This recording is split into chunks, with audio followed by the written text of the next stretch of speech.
All right. Okay, everyone. So yeah, bring it into the room. Everybody jacked up on coffee this morning? Ready to go? I was glad when I saw that we were scheduling for 11 rather than 1, knowing that the episode was going to be more challenging. So we'll get started. And I know we're going to be well into the afternoon as well, but let's hope everything goes well today. Start with land acknowledgement. In the spirit of respect, truth, and reconciliation, we honor and thank the Indigenous peoples on whose traditional and unceded lands we operate. Consideration of the agenda, additions, deletions. The agenda for February 2026 meeting is presented. 2 considerations. So I'm going to start Valley first. Yeah, just on providing notice of motion under 001. I will read a motion when we're in that work plan and budget because it hasn't been approved yet. I have notice of motion for that budget. Great. To the chair, we talked about this. I would like to add a discussion point before we go into our budget marathon. Right.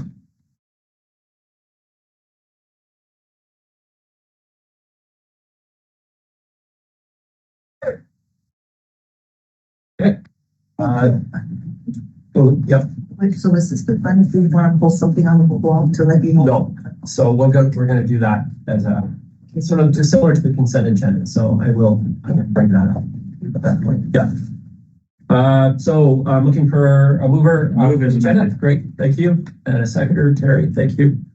The draft minutes of February 12th, 2025 be approved. So moved. Second. You. On any not clear. Okay. The consent agenda. Here we go. This is the true consent agenda. The items appearing on the consent agenda may present a conflict of interest for directors and or items with the board wishes to discuss must be removed from the consent agenda and considered separately. So any items that folks would like to see removed from the consent agenda, items 5G up to 5G. Motion to accept. Okay. Any Second. say Linda? Second. Okay, I'm adding item H to this. So we've got folks in the audience today that came over from Christina Lake to speak to planning item 11A. And as we're not going to be making a decision on that until after our lunch break until 1 o'clock, I'm offering them the opportunity to come to speak to it now. And we will have to, because we had scheduled our regular meeting at 1, we will have to wait until that point to make any decision because folks are able to weigh in on this after 1 o'clock today. So if there's any opposition or any concerns online, we need to listen to those prior to making a decision. So for the folks that whose application it represents today, feel free to come forward and just make your quick presentation. So this was item 11A. Hello, Please introduce yourselves. I'm Christina Gilbert. Randy Gilbert. We own the Christina Lake Hotel in RD Park, and we are applying for a liquor primary license to open a pub on the property. It'll be called the Long Shot Pub, and it'll be through a separate entity that we will own. We are just hoping to open something up again in Christina Lake for locals and tourism. We are applying for liquor primary so that we can have things like a pool table, Keno, that kind of stuff. We can also close our kitchen maybe by, a little earlier, but still have food available, but we don't have to have a full staffed kitchen, which will help us in the off season to get by. Because we know that not super busy in the winter, but we do want to be open year round for locals. We currently have a little restaurant called the Fork in the Road. We are open year round, limited hours. Just not busy enough, but I think it'll be a different atmosphere to have a pub. I think more people will come. It would just be, we just want to support local. Really. That's what we're trying to do. Maybe tell them what you've done so far, because I keep speaking to that because people don't see what you've done. Well, the place was abandoned for 3 years, and so doors kicked in, and it was smashed. It was pretty much derelict.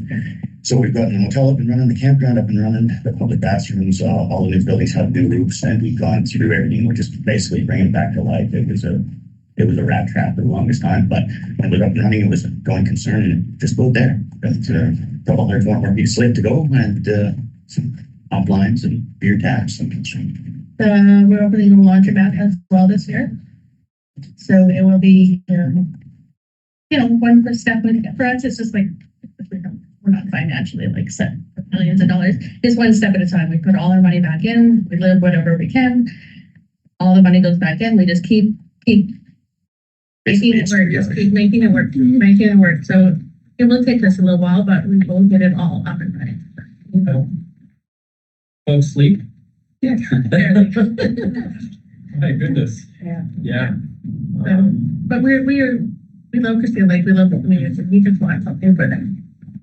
I think they also have plans for a patio that goes in between those two buildings, that you're seeing that big space, and often people ask about that, and they don't ask in a nice way.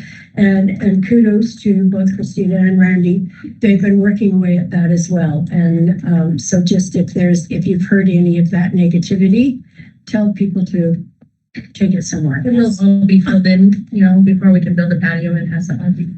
And then you're driving down the hill. We want it to be that's great. Get your patio, hanging baskets, got a courtyard, and it's not the back end of the mall. We're sticking it out of the town like it used to be. Patio park liquor license. It's part of it. Right, sure. Yes.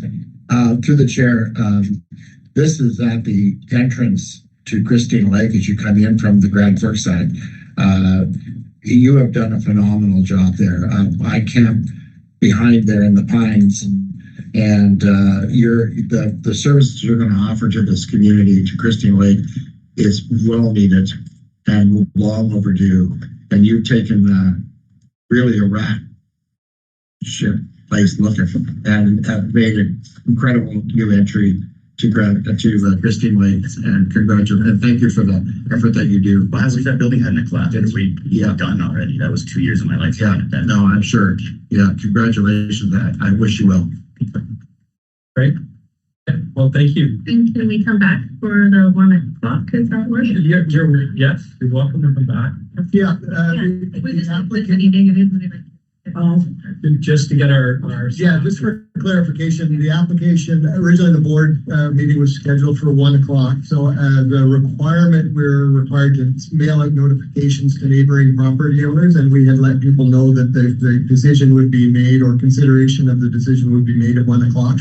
So there may be others that need to attend at 1 o'clock. We don't know. With the application for the benefit of directors, we've got a number of letters of support there, and as identified in the staff report, the Advisory Planning Commission has reviewed this application and supported it. So there's quite a bit of support for the application. At 1 o'clock, we will see if there's anyone, any other members of the public show up. They will show up this week. The only objection I heard was that our neighbors from across the highway were worried that they're going to be too noisy at night because they want to build cabins at some point in the future, and I'm sure them that we're going to pedal the wall so that we can have concerts and stuff, and all that noise bounces back to us. We don't want to be a bar. It's commercial property. Yeah. We don't want to be a bar. We just want to be a pub. Yeah, we're not. We're going to be down till 3 o'clock at night. Director Weiss. Through the chair, I just wanted to bounce off what Everett was saying. I am Royal Grand Forks. I'm very happy that we will have another option within 15 minutes. I really look forward to coming and seeing what you do. And you must be exhausted. You're sitting here, you have no gray hair. I mean, how? Well done, it's a gray hair. I have a grasp of how big a job this is. Thank you for bringing us other options. Thank you. Great. Thanks, folks. Appreciate it. Thanks for coming. I heard you go. Everybody wants to.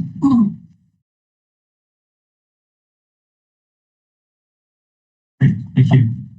The real reason our meeting agenda was started today at 11 instead of 1 is to discuss General Government Service 001. Staff report dated February 19, 2025 from Farhad Hussain, Chief Financial Officer, regarding the General Government Service 001 recreation reduction is presented. Staff report from Farhad Chief CFO, that was present on board February 12th, 2025, regarding 001 work plan and 5-year financial plan is presented again. Thank you, Marta. Yes. My Yes. apologies. No, that's all right. I appreciate being interrupted. It's okay because I provided that opportunity. So Are you okay with me? Yes. I'll be swift. There might be a discussion. Yeah. So this is through the chair. Yeah. This is a discussion point. We are living in insane times. We're looking the threat of war, certainly economic, if not physical. I feel that these are hard times for us as residents and our residents at large. None of us have ever considered what it looks like to be on a war footing. I have no idea what that means, but I do know it is terrifying for my residents. And grocery prices are not going to get better. Energy prices are not going to get better. This is going to be interesting, to say the very least. My thought is we should consider this as we move forward and have these discussions. If it was within my power, it would not be an unreasonable thing to say, because of what we are facing, we would have a 0% increase for everything. I realize there's all sorts of issues with that, but we need to keep this in mind. We may be on a war footing at some point. At the very least, we're anxious. That was it. Thank you. thank you. Anybody else wish to respond to that or comment? Go ahead, Ed. Sure, through the chair, I appreciate comments and feedback. The budgets get harder and harder every year, and this year is the hardest year I've experienced in my time here, but I'm pretty confident we're all trying super hard to be careful with every penny and every dollar, and I will introduce a motion shortly that's to deal with unprecedented times, to do with water, but I appreciate your comments. Thank you. And recognize them. Can I go Director Ryder and then I'll go through Through the chair, I think we all understand that. I don't think any of us aren't facing that. I believe if we turned off the news, we'd be a lot better off. Because seriously, if you've listened to some of the reports on how communication is happening these days through AI, through social media, through whatever, it's the negative bombardment. Mm-hmm. And they're doing it deliberately, and people are buying in. You're buying in. And we're all, to a degree, buying in. I, for one, have asked my husband to please turn it off. I don't mind knowing some highlights. I don't want to hear so-and-so did such and such, and we got to slap him. I don't want to hear it. We have hard decisions to make at this board. Yes, we do. We all know that our citizens are hollering a bit about taxation. But I will tell you, the minute you go backward, you will lose ground. And you will force your next board to look at a budget that has nothing left to work with. Nothing. And if you literally go out and you talk to your citizens and say, what are you willing to give up? They will probably tell you nothing. You cannot ask for this, our administration and our staff, to do what you want them to do unless they've got the help to do it, or you are okay with them saying no. And I mean, whatever way this board chooses to go is the way they choose to go. But I will tell you, with 20 years experience, that if you ask them, they don't want to give up anything. And if you want to watch some of your staff members go on stress leave, then do a 0% increase, because that includes your staff raises. So, I would caution, no one is ever going to tell me at Christina Lake to do a 0% increase ever, because my contingency and reserve is important. And the day I need that, it will be there. Fire halls, ACDEV, all of it. But if you use all that, you're done. You're literally done. So just some food for thought. Overarching, greater good. Director Ward. Yes, thank you. Through the chair, to the board and to Linda. Thank you for what you said and for voicing your opinion. But the three senior members at this table have witnessed the struggles that have happened within communities, both within the electoral areas and municipalities, when they have put a 0% impact or increase in for 1 year, 2 years, 5 years, whatever, to try and appease the public.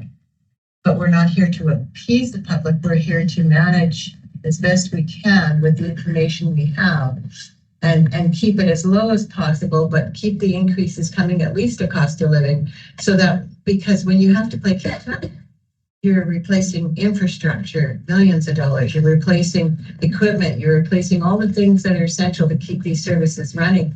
And then they see the big impact on their taxes, like a 15% or a 10% increase. That has to go to referendum, which is another cost to the taxpayer for that referendum.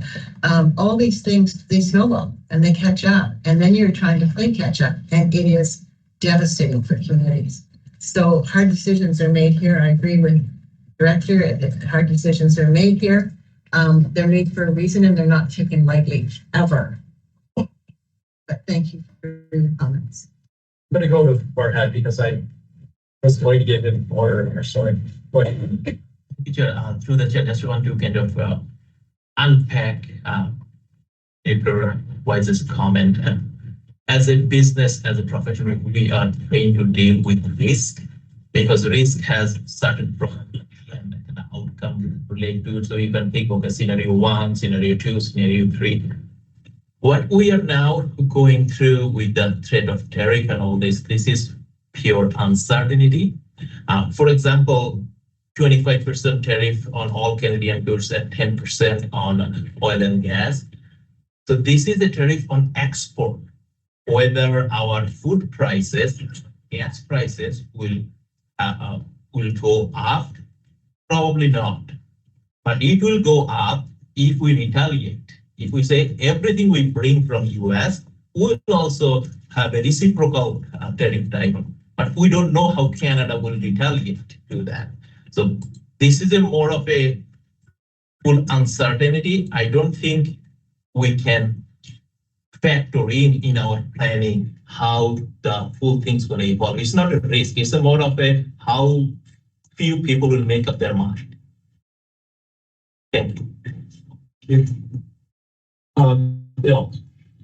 Yeah, part of this, my opinion, my personal opinion is part of this, because I came onto the board and as an alternate 3 years ago, is the fact that the board, through for various reasons, locked everything into a 3% increase. It seemed everything was locked into this work plan of 3%. We went through a period of very high inflation several years ago to the tune of 7 to 9%, depending on the what index you're in. And I'm not blaming the board, but I'm saying it's a governance issue and it's a staff planning issue. When we hit that, we should have realized that 3% is not going to work out. We should have tried to recover from that, because basically what we're doing is we're taking from our reserves to cover that, and now we're in a crunch now because we didn't. So I understand what you're saying, my fellow director, but going to 0% now when we're still trying to catch up is not the way. That's right. Because we have already placed ourselves in a hole based on a 5-year plan of 3% only, when it should have been higher. And I'm not faulting anyone here. That's just my personal opinion. So I don't mean to offend anybody personally. I'm just saying that. So the question now is, do we have a plan of how to moderately increase or stay the course beyond 3% in those particular services that require it? The question is not 3% overall at my requisition at Fruitvale. I want to look at what services are in trouble and need those increases. That's the important thing. I can sell that. I feel I can sell that to my council and a particular service. It's the 001 service that I have a hard time selling because I don't know what it does. And I think a large part of it is the fact that it's sort of like a catch-all of everything that can't be attributed to one particular service. That's. You're talking about John McLean funds. Yeah. Yeah, thank you, through the chair, maybe to Mark, but I don't think we intentionally have said across the board everything has to be 3%. last year or the year before or the year before. I think a lot of the staff reports this year are focusing on kind of a cost of living norm. But just as a point of clarity, I don't think we said last year or the year before 3% period. We did not do that, just for clarity. Yeah, over the last couple of years, the staff reports we've included with the individual service budgets, we've outlined what anticipated CPI is and suggested that as a rate for increases that would be appropriate. Thank you. Thank you, Chair. So if you take a look on the table about the change of staff requisition, I mean, Warfield, we've got a change coming to $65 per 100,000. Well, that hurts. Most of that is because of the pollution control plan. It's going to be at least $300 a household, which is a big hit for Warfield. Now, when I came into Warfield, we started looking at our books. One of the major problems was they didn't raise taxes enough. We had no money set aside for any kind of maintenance, none. So, and we were pulling from a fund we had to cover our operating budget. So that's why we've increased taxes 10, 12, and now 13% in Warfield. That's why we are having meetings about are we sustainable? We're supposed to have a meeting on Monday. The someone's going to come in. It's going to be rescheduled. But we're in a very difficult place. And I can tell you, when notice come out for the for taxes, there's people going to explode because all the communication we have out there about what's going on with the sewer plant, most people don't know. And when we tell them they're going to pay $300 a household, they're going to go ballistic. So, and yes, people are going to suffer. I mean, and we're hearing about it. They can't afford their taxes. So either defer their taxes or get them some other way, or they sell them sometimes. So yeah, it's a difficult issue. However, not taxing enough is a problem. But then my question is always, when is good enough in terms of our services? Yeah. We don't have to have the best services in the province. And that's it. Quite a talented person. And Harry, then, great, Director. Okay, sorry, I didn't catch Chair, you. thank you, through the chair. Correct you are. Keeping in mind that I've seen us raise taxes and people's taxation has gone down. We do not set the mill rate here, number one. Number two, depending on what your sheet looks like when they told you what your house was worth, many in our places went down.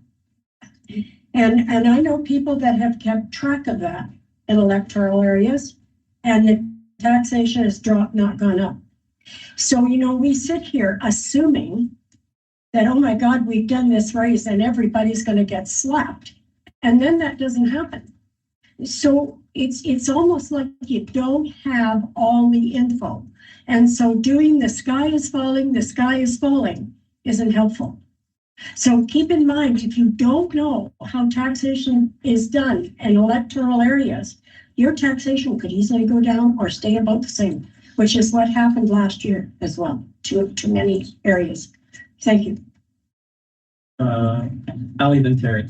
Yeah, just question to the chair. When do you want me to serve my motion? Because it will impact the conversation when we get into 001. Right after this. Okay. Right, Terry. Thank you through the chair. Just a general comment.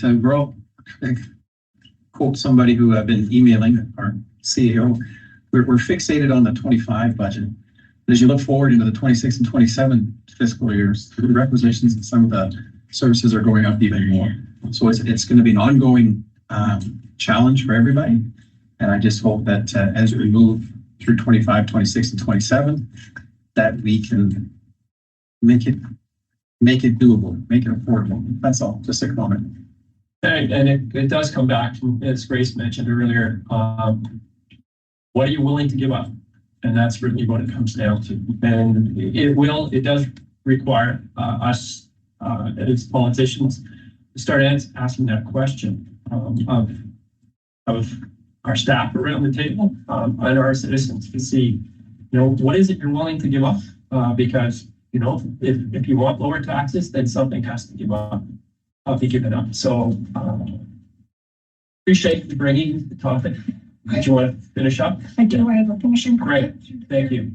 Thank you, colleagues. I appreciate the discussion. This is what I was looking for. I'm aware that we will be in trouble if we start cutting, but we need to think about the impact our roles have in unprecedented times.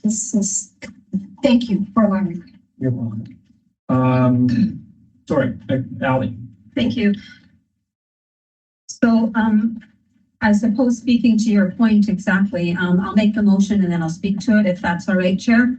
Yep. Whereas water is key to our survival and needs our protection, and whereas the Fruitvale and District Water Service has already expressed interest in the creation of a Lower Columbia Watershed Security and Protection Board, and whereas other directors from the Lower Columbia have been invited to participate in this initiative, therefore be it resolved that staff be directed to include in the 2025-001 work plan and feasibility budget the investigation into the establishment of a Lower Columbia Watershed Security and Protection Board, and further that feasibility funds be assigned to this project from the current budget, and finally further that the Kettle River Watershed Committee be invited to present at the next East End Services Committee. Second that motion. Love it.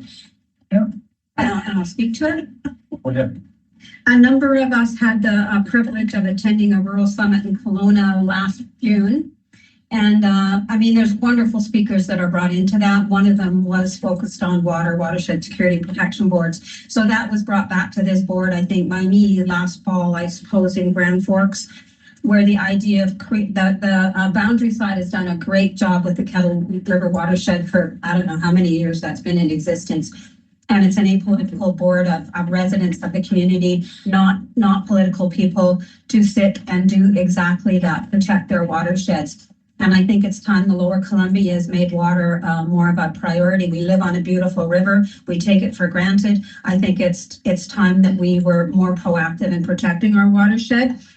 We've got an EV model here that was created. Area 8 paid for that model to be done. That's the Beaver Creek watershed. So certainly our water board wants to do that for that watershed, and I hope others will join us.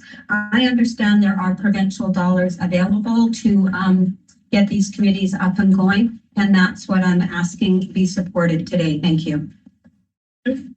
Yes. Quick comment.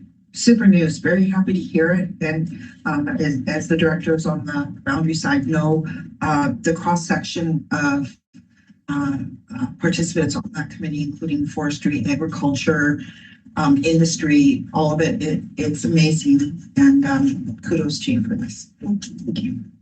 Chair. Oh, no, Director McGregor had her hand. All right. Yeah, no worries. Thank you, Ally. Through the chair. Most of you know how we in the boundary feel about the Kettle River initiative that we have. So I'm totally in favor of that. Keeping in mind, board, this is staff time we're talking. Mm-hmm. Yep. And I'm in full support of it. These are the roads we have to go down. We got to go down food, water, things that people buy in their neighborhoods. And then you don't have the same worry about going across the border. So I love it, Ally. Thank you for bringing it. Totally in support of it. No, for a comment. Motion's been, we have a seconder? Yep. Sorry, go ahead. Just thank you, Sir Chair. Absolutely. It's water, food, security are the most important things to look forward for the future, be proactive with. And that river, everyone knows my love of that river and my work for that river, and protecting our watersheds are the most important thing for our future, to be able to grow our own food, to be able to do all the things we need to do to be self-sufficient. So thank you for bringing up that motion. And again, praise, like third it, fourth it, whatever. Sure. Thank you through the chair. Yeah, I totally agree with the director's motion. I think it's really important at this time. I'll go back to what Director Reese started talking about earlier. Our friends to the south are looking for water. And if we don't protect our water supply, we're going to be in more trouble than we realize. I know the City Trail will be interested in sitting on that, the initial meetings to see where it's going. And I think it's something we should take very serious. Thank you. My only question is for my own education, where does this fit in and how much is it going to cost? Too soon. Waiting for that. Because I don't mind supporting the motion, but I want to know when I vote yes or no, that there's a plan about how much it's going to cost and not 3 months down the road. Oh, you voted for this, and that means that this is going to cost that much money, and we're dropping this off because of that. It's a great motion, Director Grieve. I'm not challenging it. I'm just saying that I need time to see where this is going to go. And if it's the number one priority, I'm looking at the relationship to board strategics. Number one, it means that number whatever is not going to be done. Right? I'm just, all right, it's my question. I don't know enough to vote on this right now is what I'm saying. Yeah, so just in terms of where it fits, it would, as I understand the motion, it would be in addition to the current draft 001 work plan, which is already quite full in terms of projects. The board's had an opportunity to review the work plan over the course of a couple of meetings.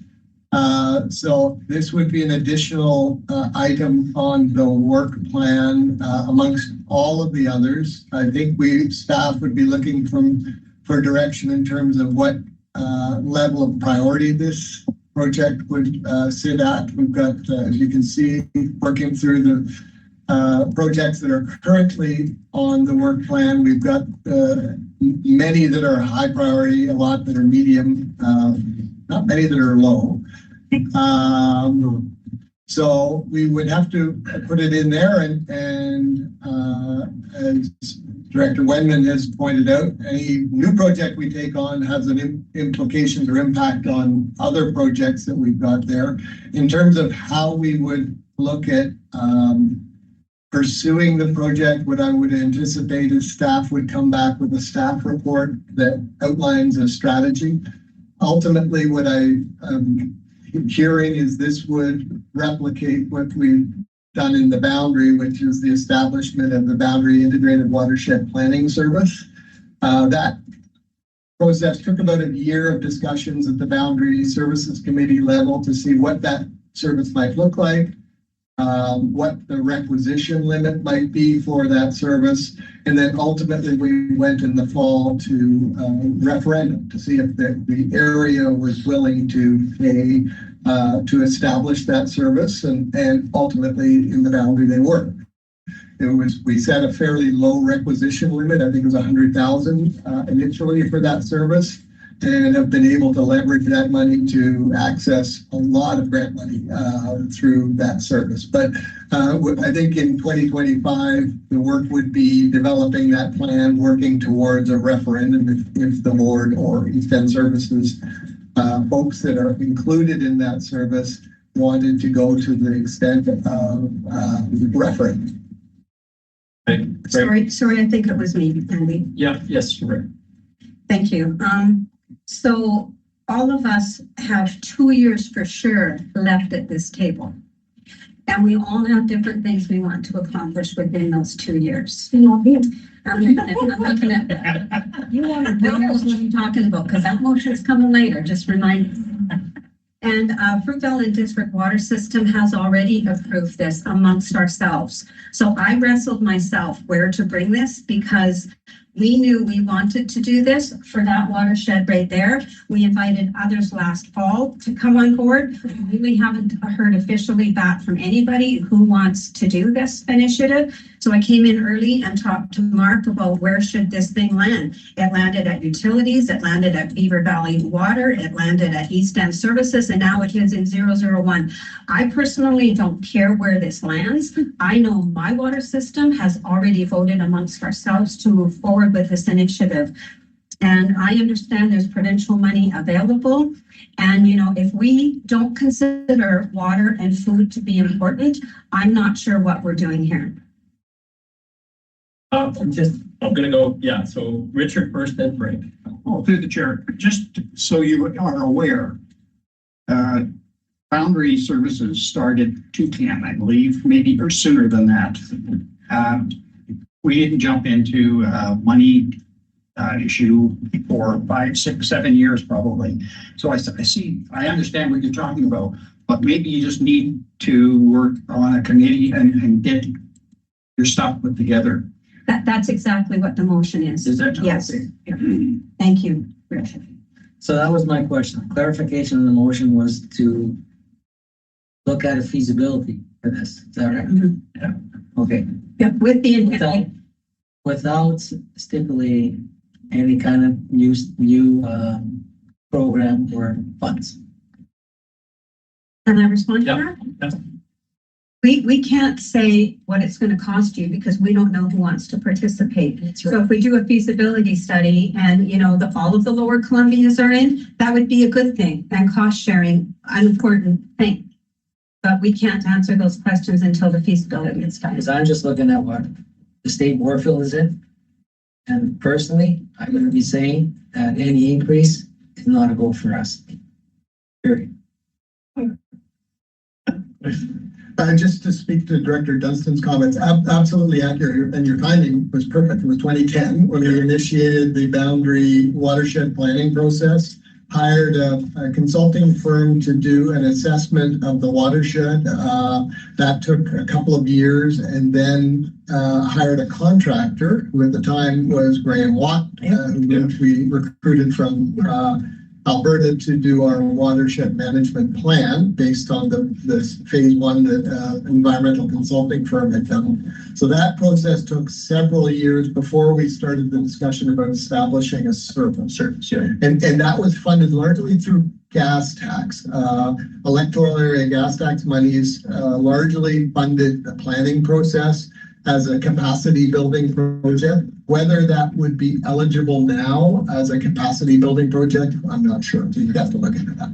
The question that comes to my mind is most of our communities are independent water systems, you know, water. So the idea being bringing them all together. That wasn't my original idea. No, I know. Well, I understand, like the Kettle River system, you know, which supports the whole boundary area, or a good part of the whole boundary area. Whereas we've got independent waters. Yeah, go ahead. So my original plan was to do a Beaver Valley watershed. And you know what? If people want to participate, that's fine. If they want to protect their water, that's fine. If they don't, the Beaver Valley has already decided we want to move forward to protect that. And if not, if this motion doesn't pass, that's fine. I mean, that's okay. I will be bringing up the motion under the Utilities Committee meeting that'll come up later today. We've got a couple of resolutions there. And I will just move this resolution into that budget for Beaver Valley Water. Sorry, I had Linda Kay first and then Grace. I just wanted to say, I'm the through the chair, sorry, as a participant in our watershed service, we find it to be very good value for the money spent. Christina is dual and brings in so much guaranteed monies. It's incredible. So it's worth the investment for us. Thank you through the chair. What Ollie's speaking to is the feasibility study. That's not saying your budget's going to take a jump. The feasibility study, we started that and patterned it off of the Christina Lake Stewardship, because we at that point had done the lake management plan watershed thing. So we patterned it off of that. We sat the stewardship there. We sat every director in the boundary at that table, and it was, like Mark said, a lot of work. That's what identified what is the water we're protecting. We're protecting the watershed, a lot of us, not just a river, not just a stream, not just your well. We're talking overarchingly water. So when it came to referendum finally, it damn near didn't pass, because electoral area D actually didn't vote for it. It passed with, City of Grand Forks, myself, and Area E, which was also a surprise. It teetered like this. And that's why we limited the amount of money we were putting into that. Now we've proven the worth of that committee. And it's not just water, it's agriculture combined with water. It's the whole picture, people. So your feasibility study isn't saying this budget is going to do whatever. No, this budget would include a feasibility study. This is how I understand this. Correct me if I'm wrong, Director Green, as to who's interested in this side of the Paulson in doing that. And what I see with this is an overarching combination between all of us sitting at this board, talking about priorities, which brings me to a point. I think it's time for a strategic plan. Thank you. Thanks. Yes. Yeah, being the director for the Wild West Boundary, when the water service was first, there was a lot of opposition. Yeah. A lot, right? And I kind of got elected right in the middle of it becoming a service, and we're happy for it now, right? Not only for the watershed, but the money and grant money that she brings in, and the voice is just not speaking to hiring a watershed planner or how many dollars you spend. Having that committee with the voices for environmentalists, loggers, farmers, and then we have because water, the scarcity of water now, and the provincial monitoring of wells. It's just super important, and the ranchers are really on board. They feel like they have a voice. We have a plan, and I think it's a great idea with it. It's a Columbia Basin, right? It only makes sense. Thank you. I'll close if I could. Yes. So the difference of that referendum being shaky in 2010 and now, I can't imagine a referendum being shaky now on water. The world has changed 1 gazillion million trillion times since 2010. And just reminding everybody, in pamphlets that I shared, I believe, with Frank and Andy in Grand Forks, that I did bring to the Grand Forks meeting last fall, it does say there's provincial money available there as well. And so I call the question. Well, Go ahead, Bill. I'm opposed unless there's a dollar value put to it. It's not worth the vote unless there's a dollar value. And I don't care if it's a feasibility study. How much is it going to cost? 15,000 maybe? I don't know, but there should be committee meetings, dollars. It's going to cost something. We just can't have something and say, oh, it's all in kind. It's Mark and Fairhead. We're all supposed to set it up. So I'm opposed unless there's a dollar value put to it, a priority. So is there any opportunity to see what value to it? Yeah, as I mentioned, we would likely come back if it's included in the work plan with a staff report laying out a strategy and how to pursue this project. And that would include potential funding sources, whether that's from our feasibility reserve. If we're looking at establishing a service, that's a potential source of revenue to do some of the work. If any sort of consulting work is required to help with committee meetings, etc. We can also look into gas tax eligibility, which funded the boundary watershed plan, and whether that would be considered eligible. This project would be considered eligible under that today. It certainly was back then as a capacity building project, but the criteria have changed since then. So ultimately we would come forward with a staff report that outlines the potential revenue sources as well as a process moving forward if this is included in the work. Okay, go ahead. Did you have any more to add? No, I call You the got the question. question. Okay, so I'm going to ask for all in favor. Passes. Thank you. Thanks, Alan. Okay, Barhead. No, we're 3/4 of an hour into 001. We haven't even opened it. Well, we did open it, but That's the nature of the board. it is. It is an important status for sure. We have talked about the work plan. We have. Both are on the agenda. That's true. That's true.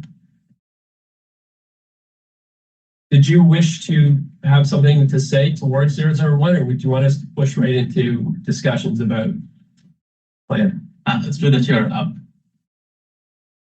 I think what we discussed in last board meeting, I try to summarize it in this report. So there is a new report of 001, that is the requisition reduction options. And I put forward three option board discussed a review of the cost allocation, finding new revenue sources, and looking for shared services, especially for cost sharing for the asset manager position. And we reached out to the municipality and got some responses. So Mark, if you scroll down, so I try to kind of outline the implication for each of those three situations. Thank you. So also when we put the agenda together, I had asked Anitra to please send out any requests for feedback on this particular budget item. So thank you. There were a couple, including suggestions I brought to the table specifically for that position. I know I'd like to speak to my suggestion. Happy to have Bill speak to his as well. It was sent in, and anybody else who wishes to speak to that. Bill, do you want to talk about your? I think what I said is kind of clear, but I don't know if we want to hire an asset management team at this time to look at the whole big picture. I think that there's some services, for example, and I'll take liquid waste management plan, 33% increase, brand new plant. What's the asset management plan for that? Oh, we're going to replace it in 50 years. How much money do we need? Well, we'll see about that. How it doesn't need a super detailed thing. Fire services, far more detailed, what's going on. I take our own Beaver Valley water system. We had a strategic plan done in 2016, which basically had a 25-year capital replacement plan. So, it needs tidying up, but it doesn't need an asset manager to look at the whole thing. It needs to be brought up to state. And there's victim services does not need an asset manager. 9911, I don't think it needs an asset manager. So there's the putting it into 011. I'm not saying it's not required, but putting it into 001 and saying it's got to cover it all. I think this has to be based on assets of the services, because I don't think I'm not against it. I'm against where it is. Oh, Tris, go ahead. This was discussed, I believe, at the last meeting. The cost allocation policy is up for review this year, and that dictates how we allocate the 001 overhead costs to the various services that benefit from that overhead. When we developed the policy a few years ago, there was a lot of back and forth between the Policy and Personnel Committee and the board with respect to how those costs get allocated. We've certainly heard some ideas around the table over the last couple of meetings, so I think it's good timing in terms of the review of that. When the policy was developed, there's a provision in the policy that says it will be reviewed a year before the next. But ultimately, all the policies are reviewed every 4 years. So that one's up for review, and certainly in terms of asset management, that is one where those services that benefit from this service would likely be bearing the costs associated through cost allocation. Thank you. And my only other comment that I put in the email is, when you see a 23% increase and a 20% increase in a line item, and it's an insurance and contracting services, it would have been nice to see that tab, what it was, but the tab we get is not there. So then I'm wasting my time trying to figure out what is this? So I think I'm just asking staff to kindly, if you automatically see a 40% increase, like if I was all of a sudden to say, listen, I'm going to sell you my car, but when you show up, I'm going to increase the price by 40%. And I say, why? And you say, it's just, I decided to change it that way. I'm not trying to be rude here, but I'm just saying this really shows up. And if the tab isn't there, then it brings all the questions like, why is insurance gone up 20%? Why has professional fees at 23%? And I'm sure there's a good answer, but it's not there for me to see as a director.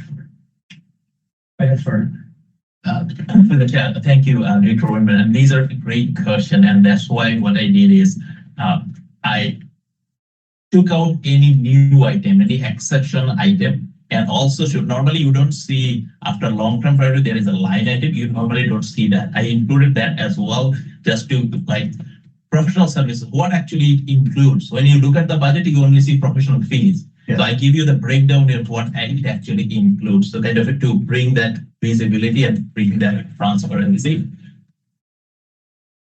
No, I'm just saying why I put it in my email. I see it now, but when I sent out my email, it wasn't there. I'm saying you did cover it. I'm just explaining why my email had that. I'm not. Yep. Well, you had Is there now? of information previously. Yes, yes. Yes. Yeah, if I could, through the chair, further to Bill's point, I think we're all getting to know each other. We have a new finance manager, Yes. the new directors, but and Farhad did ask us a long time ago, what do we want to see in budgets? Mhm. But I think to Bill's point, when there's significant fluctuations in line items, certainly those would be the curious tabs to look at. I think that's just the ask here for. I think you did that. Yes, you did. Yeah, that was definitely, yeah. Yes, I got it. Just supporting the point. Thanks, Jim Earl. City agreement's already full in step with the asset management program. We contracted out, and with the contracting, of course, you can get grants and that sort of thing to go along with it. And at the end of the day, we should have a program of asset management that's easily managed by the staff after it's implemented. So for me, I would prefer to see a contracted style where you can do it per need and when you need, and perhaps take the time to create grant opportunities for each portion and prioritize what needs to be done and why. Just the thought. Yeah, and to build on that, I'm happy to throw out the idea that with staff support, I also came with an idea about contract position, not necessarily long-term contract position. The idea to build an asset management plan, recognizing that because there's so many services that may or may not use the service, to get some idea of what that would entail is to actually have a contractor build that plan and figure out where the demand is. And then it would help us we'd have a plan in front of us, help us to establish the actual need. And also, looking at municipalities did weigh in on the question whether the service might be of value to the smaller municipalities. A number of them said yes, with more information. At that point, we'd be in a better position to be able to show what the demand would be and also what the potential buy-in would be of the other municipality organizations that might be available. Also pointed out, there are substantial granting opportunities out there when you're looking at building an asset management plan, putting the details together. As we don't have that plan currently, we don't have staff allocated to that process, I would think we'd be in a better position to seek funding, support funding for that. That was my idea, and through my staff as well, and happy to entertain that as well. Yes. Just wanted to point out that the two positions that we've identified and the asset management software and training are the recommendations that are coming out of the asset management plan that AECOM, remember a year and a half ago, made a presentation after doing asset management plan for the regional district on behalf of the regional district, and outlined the resources that would be necessary to implement the plan. And these are the resources that were identified. We raised this last year at budget time, and those resources were deferred till this year. So we'll just put them back in the budget. But there is a plan that AECOM did, and the board adopted in the fall of 2023.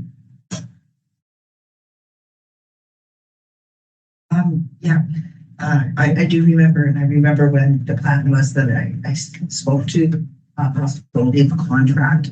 And I think the fact that it was deferred again speaks to a lot of us thinking along those lines. I've seen what Greenwood has done, and their community engagement along with it is amazing, actually. And I would support the consideration of a contract to just build. And then if we have to go down the road of yes, but I think that's a good first step. Well, I'm gonna go to, Ally, then Terry, then Grace. Thank you, Chair. I think some people around the table have already done asset management plans. I know some people haven't responded to the official request, but that may or may not be because some communities have already done it, and that's fine. Again, you know, you don't have to participate if you don't want to, but I certainly would support a contract kind of investigation again on what does that plan look like is kind of where I'm leaning right now, but still willing to hear other views on that. Thank you through the chair. Anitra, I apologize for not replying to your email. I'm a bad person. Everybody knows that. The city trail, we need to know the scope of the service, obviously, like everybody else. It's very similar to the other replies. How much time would be allocated to each of the participants? And the $1 million question, how much of it cost? Yes, we are interested. We need to know some participants. Grace was next. Yeah, I believe we're forced into doing this at some point. So the sooner we make this decision, it was an excellent presentation at this table.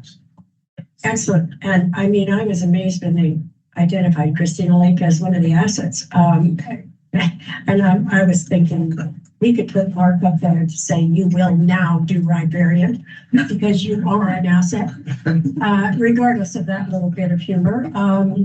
I too am very interested in us finding out what it would cost to hire a contractor and what that would look like, because I think we need to get started on it. Yeah, the village through through a grant, did get a consultant to do an asset management review phase one, and to be a lack of better terms. And it was a broad-based review of all of our assets. It took a little bit longer for them to understand that the Beaver Falls water system was not ours and the Beaver Valley water system was not ours. So they had to figure out what was ours, what wasn't ours. So it actually took them a little while to figure out the services, but when they were done, the big summary was the fact that we do capital replacement through parcel tax. And basically the answer came back, we should be having $600 a parcel for asset management to replace it over the long term. Currently, we're not doing that.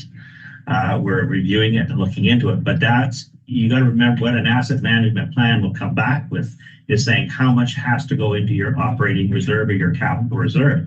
So this is not a money saving measure. This is going to be but it will be a document that you can tell your taxpayers why we're doing certain things we're doing. That's the value of it. So this is valuable.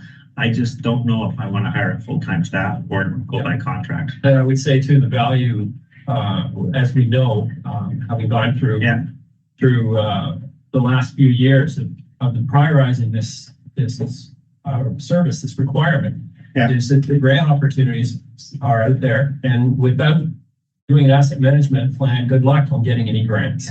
So just to do capital cost increases and development. So just a supplemental, we were about to go to the next phase, going to the final asset management plan, but we held off based on this discussion that's ongoing. So that's why the group says we're interested, but we have not hired an asset manager. We're too small, but we may go into contract or may not, depending on what happens here. Yeah, it's sort of like for some water, so we're going through it right now, asset management, and our CAOs has no problem doing it. We're not interested in sharing the service with the regional district, but if we're going to I'd rather see a contract than hiring another employee. Then it's done, and once it's done, then you just through the years just add on to it whatever you need. And I understand that suggesting that there were 2 staff positions suggested back in the day. One is an analyst and continually monitors the plant. I'm assuming both positions, but certainly looking at a single position at even budgeted $100,000 or $150,000 a year over a 10-year period is in excess of $1 million. So we really do have to look at long-range planning when it comes to hiring permanent staff, and I think it's really important that to take a look at this every time we are considering a new hire of an FTE. So anybody wants to speak, anybody else wishes to speak to it? Mark. Yeah, just a suggestion. In the overall budget, well, actually, you'll see on the left column, new items. There are the two positions that Chair Morrell just identified, the asset manager and the asset management analyst. And then also the asset management software and training at 75,085.9 for the analyst and the manager 150. We have recognized that that's too much of a hit. Have put the asset manager position in there in the right column line item for half a year cost, assuming we wouldn't be recruiting until mid-year, and then the asset management software and training at 75,000. So 150,000 allocated under the draft budget for 2025. If there's interest in, rather than having dedicated staff in asset management software and training in 2025, the alternative is, as suggested, is to have a line item for consulting services that would allow us through 2025 to develop a plan, particularly if we're looking at doing some sort of shared asset management service with the municipalities, to have a consultant look at what the options might be and what that might look like, whether it's a regional district specific asset management position or one that is shared amongst the member municipalities of the region.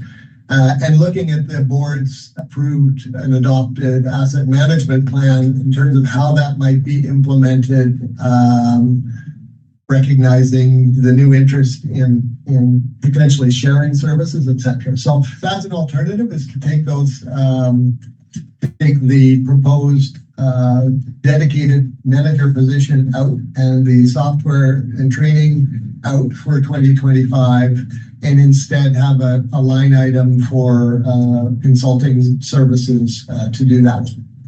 Thank you. Thanks, Chair. Just for us, to the same point as they were talking about, is the asset management. We reviewed that at our last council meeting, and we're in favor of looking at this program, but potentially for us, it's not for the purpose of it creating a service that we all pay taxes into. More, we would look at it as like an advisory type council where all members of this community, like from every community, had a member on a board that maybe met 3 times a month or so, a year or something, and discussed asset management. Because I'm pretty sure from what we're looking at in our situation, we're going to be fully involved and completed in a year. So for us to be part of a tax plan is probably not in the books for agreement. And I know that, asset management is not a one-off. It's an ongoing requirement, and it requires updating all the time. So it's recognizing that it is going to be a commitment that is necessary to make. But I think I like the idea of a contract position at this time. And any idea kind of numbers we're looking at that? Far ahead. Thank you, through the chair. Our total budget now is 2025, 95 million. Next year, we are looking similar. And then when the big CPCC project is done, we are looking at around 60 million. And graciously, the last 2-3 years, board approved additional headcount for finance. So it's been 2 years, board approved additional headcount. And we are still struggling filling those positions.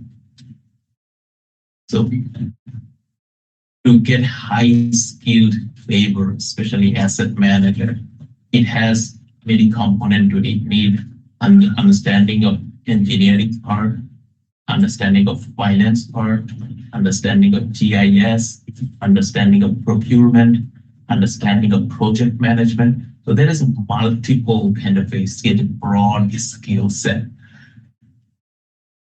For the initial work, we engaged the consultant and funded it.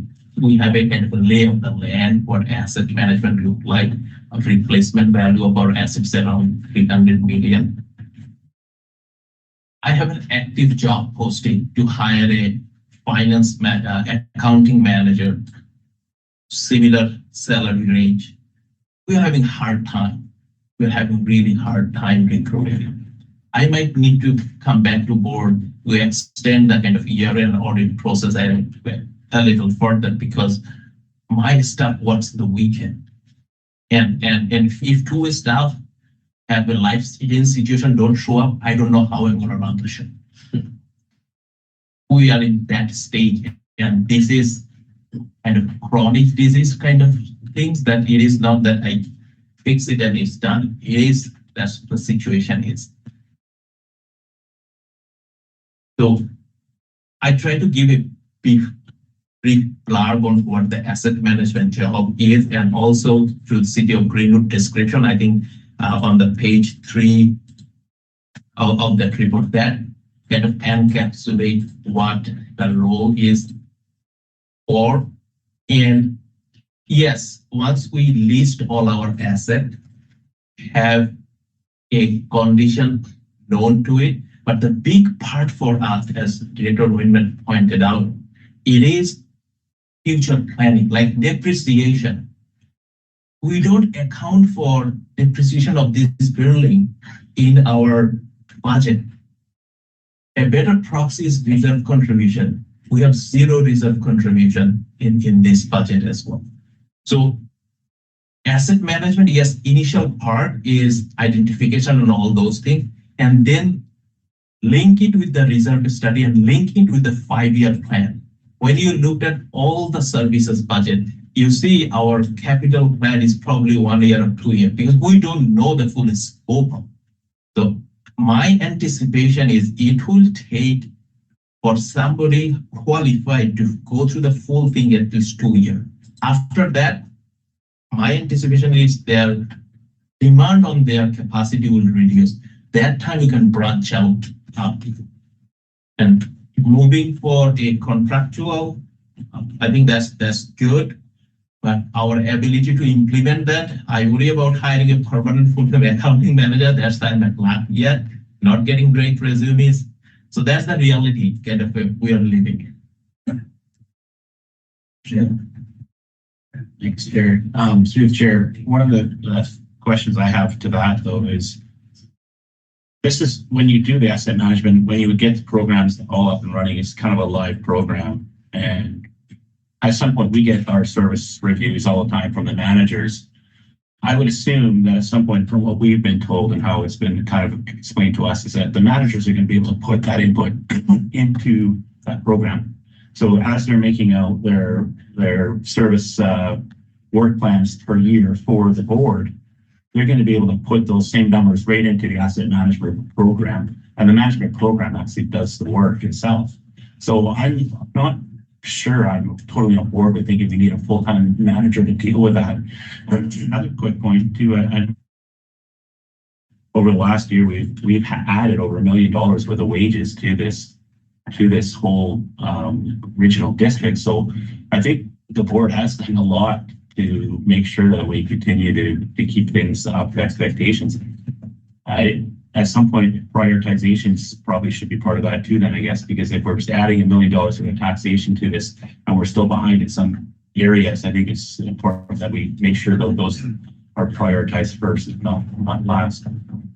That's pretty.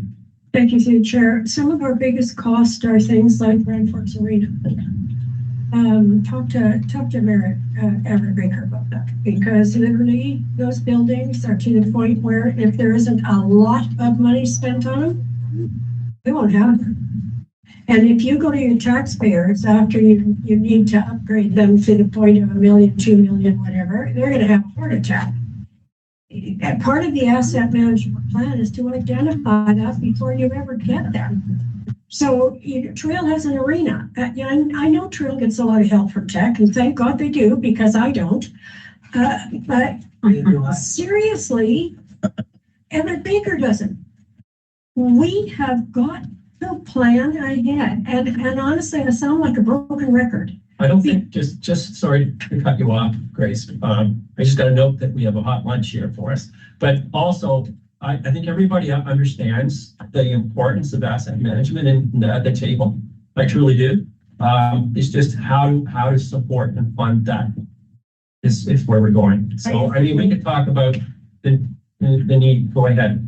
Well, no point in me saying anything, then I just got cut. I agree with what you said, Trace. Thank you. And I don't like getting cut off, sorry. Okay, We maybe to expedite things. We were gonna try to do this in an hour. folks. Can I Not make my a fault. motion? Yeah. Can I make a motion along the lines of what, Mark was saying earlier? I think, everyone's leaning towards a contracted service at this point to see who wants to come in at whatever point. So, if someone could help me craft a motion, I make the motion that we look at contracting that service for whoever wants to participate. Through the chair, I can recommend the staff be directed to investigate the possibility of hiring a contractor to perform or initiate asset management plan for the regional district. Something to add? That sounds good to me. Service. Well, and if I could follow up, and I think not all services will need it, that will be part of the investigation, because of course some services won't need it. And I was gonna say something else. So we've gone around the table and had the conversation. So Quick question. Okay. Time, right? We have been in contact for how long does that, does it have to happen next year? Again, falling down buildings, is it 6 weeks and they will give us the information? Yeah, that information would follow from this in terms of timelines, et cetera. I think the key focus from a staff and board perspective now is how does this impact the budget and changes to the budget. So we've got 2 line items that are currently included in there around asset management. And it's sounding from the discussion, there is an interest in removing those 2 line items and replacing them with something else. So from a direction perspective, we would be looking to see how much you would want to allocate to contracted services in 2025 if we're removing the asset management manager and asset management software and training items from the budget. Thank you for that explanation. I would like to second the motion to get this moving. I do believe we've gone over it. So I would like to also, hear Grace speak to that. as Mark has pointed out, does anybody have a dollar figure? So like we need that. Yes. I see it as the same dollar figure. I believe it has to be done. My only objection was the full-time employment. Right. So I have no problem with it being the same dollar figure in the line item to get things moving. And obviously the 150. The 75 can be taken out. 75, 75. Yeah, you said 150 from all. Yes. Right. Got it. Okay, we've got a motion. Question. Did you want the motion amended to include that, or did that matter at this time, Mark? Well, we should probably include that in the motion Okay. because it is a change to those 2 line items. Yeah, So- that's fine with me. It's fine with Chair, her. can I read it back just to make sure I've captured everything? The staff be directed to investigate hiring a contractor for asset management for $150,000. Further, that the asset management manager and asset management analyst positions be removed from the proposed 001 budget, as well as remove asset management software and training. That's exactly what I said. Said it so well, Abby. All in favor of that? Yeah, question. Just a question, Mark. When you put out an RFP for this, you're not gonna stipulate 150,000. No, There's lunch, people. Motion to adjourn for lunch. So moved. Second. I'm not in favor of that. Start over, right, Terry? Yeah. So, 1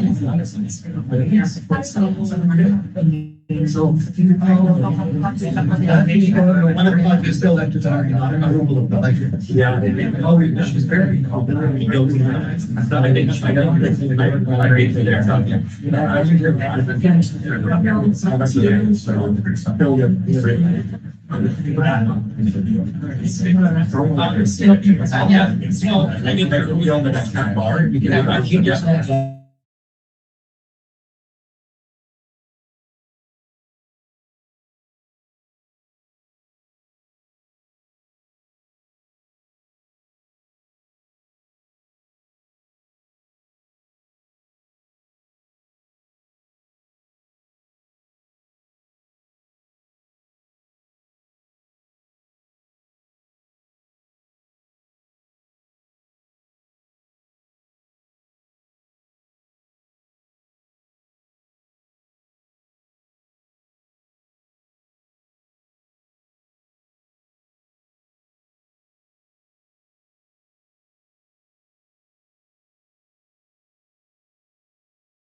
office space planning. You know, are we gonna hire someone to figure it out for us? I mean, are we gonna talk to municipalities? Like, all the regional district employees don't have to work out of this building, right? And, you know, do municipalities have space where some of the regional district employees can work? The professional fees are for a consultant to fix this space, expand this space. Mark, just need clarification. To look at options for providing additional space for needed positions. So for example, we've got a number of grant-funded fire smart positions that we're adding to the organization this year. Where will those people sit? We're looking at an IT position. Where will that person sit? And having a plan for moving forward, whether it's at a remote location or within this building or otherwise. Sure, thank you. And I think Bill asked the question in an email, I'm not sure, but what is a comprehensive insurance appraisal? Thank you for that. Through the chair, is the way our property insurance is structured currently is every 3 years we need to go through an appraisal process. But what happened, we don't go through it. So that's appraisal process cost is $40,000. And our insurance company currently don't provide it as a value-added service. It's kind of on us to get it done. If we don't do it, they put a 7.5% appreciation on all the asset we have. At cost value, our asset is 100 million. 7.5% is 7.5 million. And then they apply to the rate to it. And that's become automatic new premium.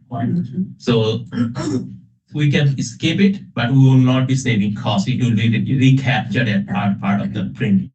Okay, my last question right now is, we've got a number of positions that are grant funded.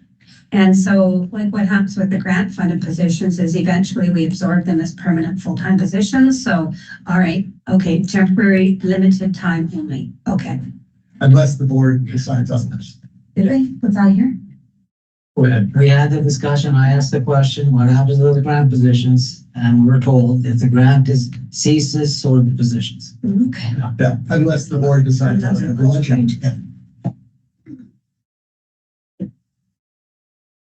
Yeah, go ahead, Chair. No. Oh, sorry. Oh, go. Yes, sorry. Okay. Just a quick comment. Area D would be very happy to house any extra employees. Thank you. House. Well,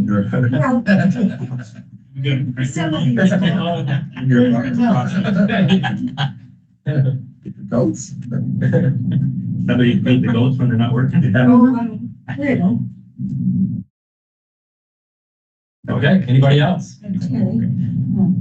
I was just making sure. Good. Okay, so looking for a motion to approve the budget then at this point. Bill? Second. And Everett? All in favor of that? Thank you. Thank you, Jay. It's online. Perfect timing. Welcome, Mr. Ballingall. Thank you. Maybe there's something here. Can you hear me So- okay?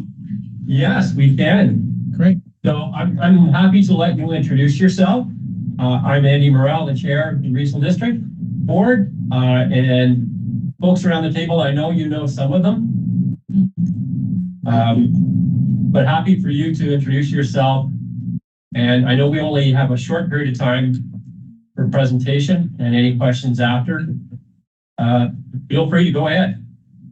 Thank you. Thank you, Mr. Chair and distinguished guests and ladies and gentlemen. And I tried to send an email out this morning just doing the introduction. I represent the Lift Company at British Columbia's second most popular resort, Big White Ski Resort. I've worked for the Schumann family since 1985. And I've been part of Big White permanently since 1995. And we've grown the resort from 200,000 skier visits to just somewhere around 650. This year we might actually hit 675. If we have a real good spring, we could get to 700,000. The reason why I wanted to present to you today is just to share with you the success of Big White and invite you to collaborate with us on how we can help each other grow business in the boundary country, in your regional district. Our website alone, for example, bigwhite.com, has over 5 million unique visitors a year. And it is my purpose of this meeting to help you understand what is at the corner of your regional district, at the end of boundary country, and the advantages that you should take of that. You know, when we looked in July of 2024 of the assessed property value, it was $1.7 billion. What's up there, ladies and gentlemen, is phenomenal. You've heard of Whistler. They've held the Olympics. It is one of the best you'll find anywhere in the world. Well, the second biggest in the province of British Columbia is in your backyard, Big White Ski Resort. And it's an amazing place. You know, we missed our all-time record on BC Family Day by 31 visits. And that day, over 11,000 people skied that day. And there's over 14,000 people sleeping on the mountain that weekend. So collaboration is something that I think we should talk a lot about for the future, and how our communities can all come together. You have an outstanding fire department. I'm sure you've all heard of that. Your fire chief is probably one of the best skiers in the world. He's certainly one of the best ski instructors that we ever had working with us. And it is an outstanding asset to our community. We invite people from around the world to visit our resort. And just like you would have in any of your communities on any given night, people call 911. And just having the security of the Big White Fire Department there is absolutely excellent. You know, we are not an all-season resort. Our business is really from mid-November until early April. And we're busy, very, very busy. And then we literally fall off the edge of a cliff. You just have to look at the price of air, for example, from Toronto into Kelowna during the Christmas season and during the winter season, where it's anywhere from $1,100 to $2,800 round trip. And come April, you can buy that same air seat for $400 or $500. And it's the pricing dynamic that I think we should all take advantage of, this volume of business. So where can we work together, and where can we better align each other? First of all, in the tourism space, I'm a very strong proponent for telling British Columbia that ski can lead. The amount of empty nesters, baby boomers, however you want to describe them, over the next 20 years will be substantial in our area. And the Boundary, Rock Creek, you know, Highway 3, the Crow's Nest, it's just such a more tourism-friendly path in a part of British Columbia that nobody knows about.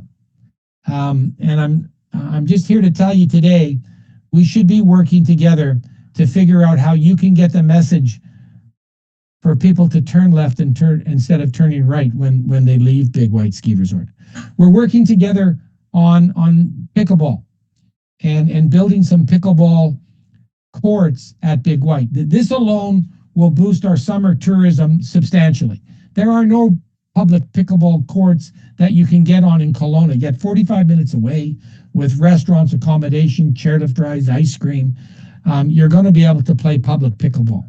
So we think that that's a great collaboration, and we certainly appreciate that.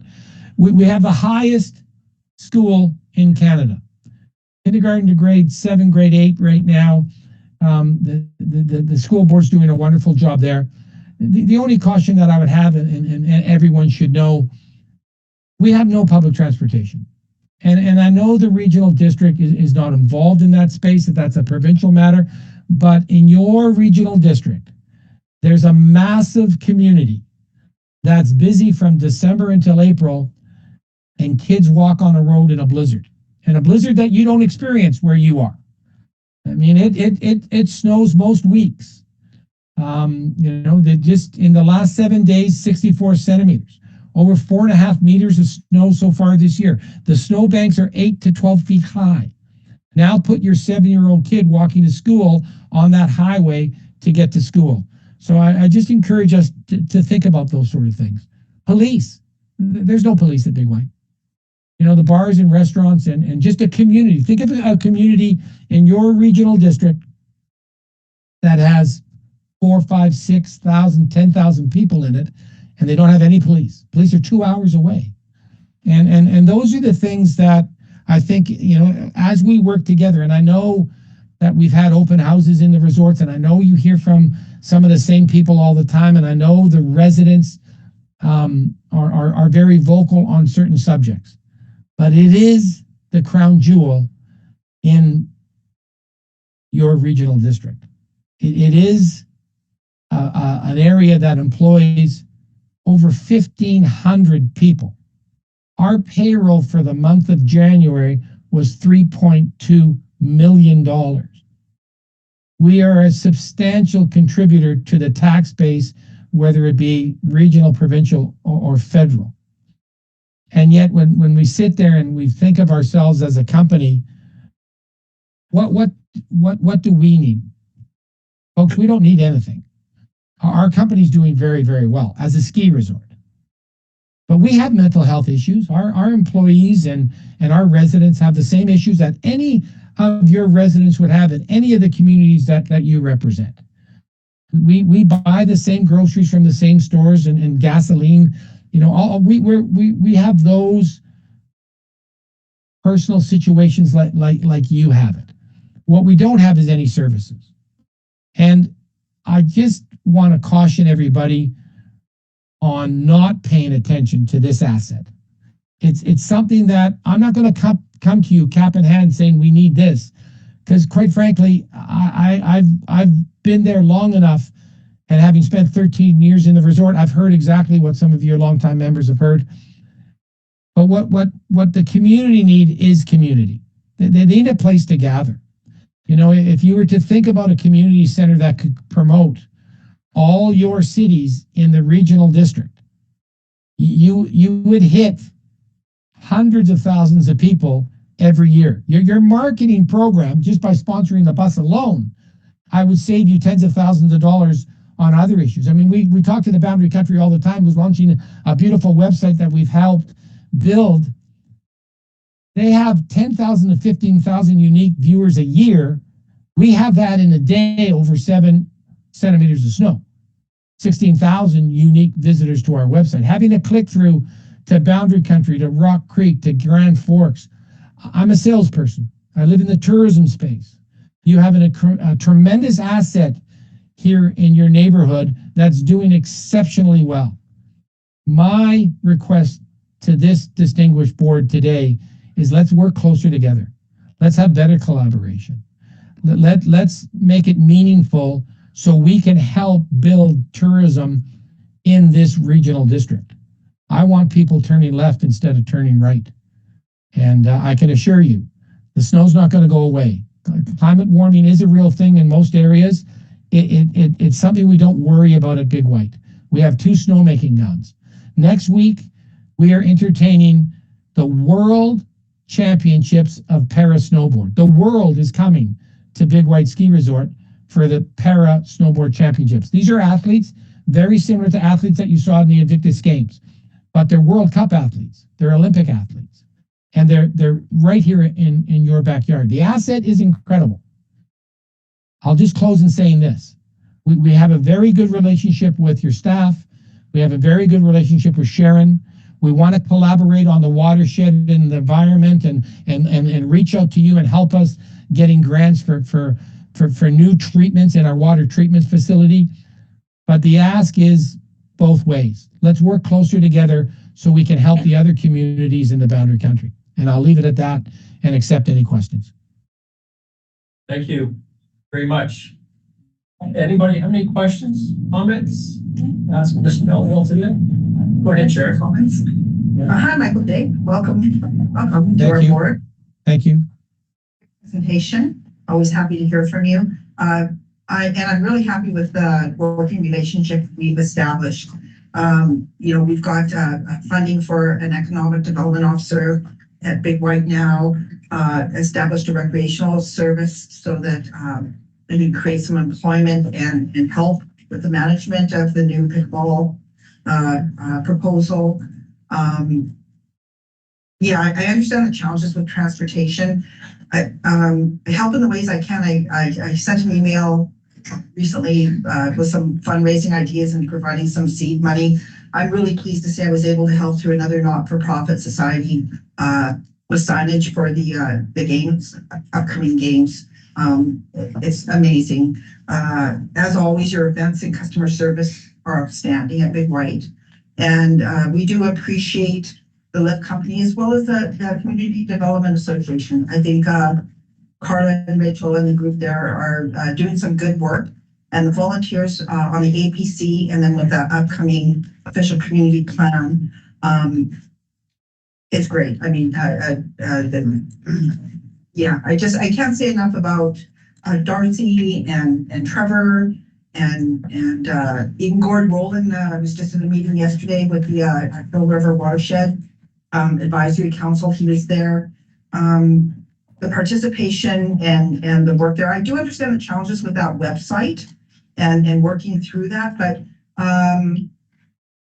you know, I've been in some conversations with our deputy CEO about maybe looking at a different way of addressing economic development and through tourism. So we have an opportunity to maybe do something different, and I'm happy to chat with you about that. So again, I do want to thank you for presenting to the board. I've been here 2 years, and I think this is the first time you've officially come, and it's great to see you. And I just personally, I love Big White, right? I love the resort, and looking at it through the regional director's eyes, I like what you do up there. So thank you.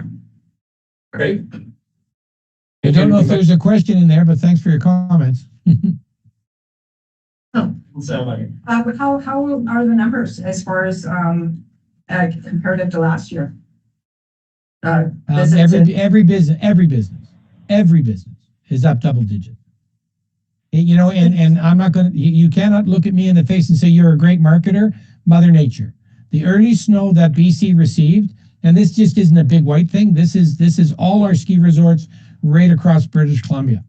You know, in some of our biggest markets, Japan is doing very well. Japan's having a tremendous snow year, but snow is the commodity.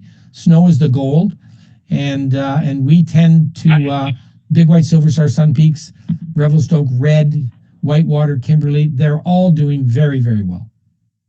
Don't sell yourself short, sir. I see your Facebook post. I see you out there traveling and working hard. So, and yes, of course, we all love the powder. Now you're sounding like my wife. Travel too much. All right. Well, thanks again for coming today, Ms. Balagal. Really appreciate it. Thank you. Thanks, man. Appreciate it. All right. Take care. Have a good meeting. Bye. Thank you.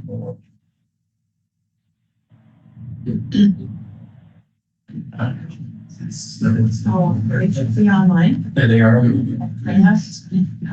Understood this process. Okay. Thank you. There they are. Sort of familiar face. Welcome back. Hi, everyone. Hello. Good to see you all. Oh, I understand Freya is going to walk us through the workshop today. I guess it is a workshop, sort of. More of a discussion. Okay. So, Evan's working with Okay, I'm sorry, it's hard to hear. Somebody said there might be. Yeah, just read something. Shall I start again?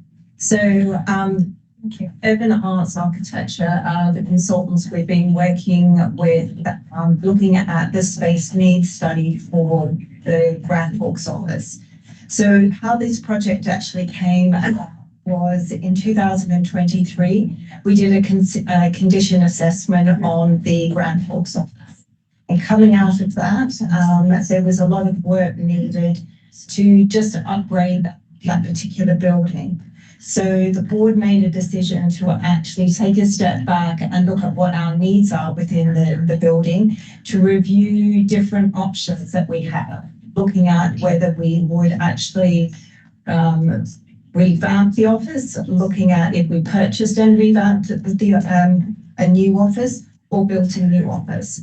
And so as part of that kind of remit, we engaged Open Arts Architecture to really start the ball rolling, looking at what our actual needs were from a space functionality. And so in October, both Shelley and Megan presented, and we had the discussion around with the board, looking at what the feasibility and the priorities were for us as an organization. And so today we really want to present back on the work that's actually being done today.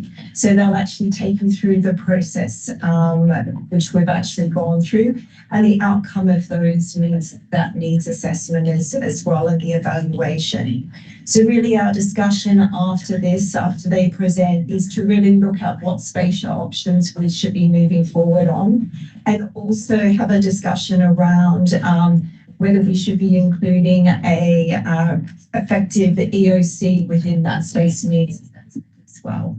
As outlined in the report, we're also recommending looking at in the future at a later stage, looking at recreation, which is obviously going through a kind of master planning process as well. So I'd like to hand over to Shelley and Megan to take us through the work that's actually being done to date. Hi, everyone. It's great to see you all again virtually. And Freya, do you have the presentation there, or should we share screens? We might need permission to share. Feel free to share.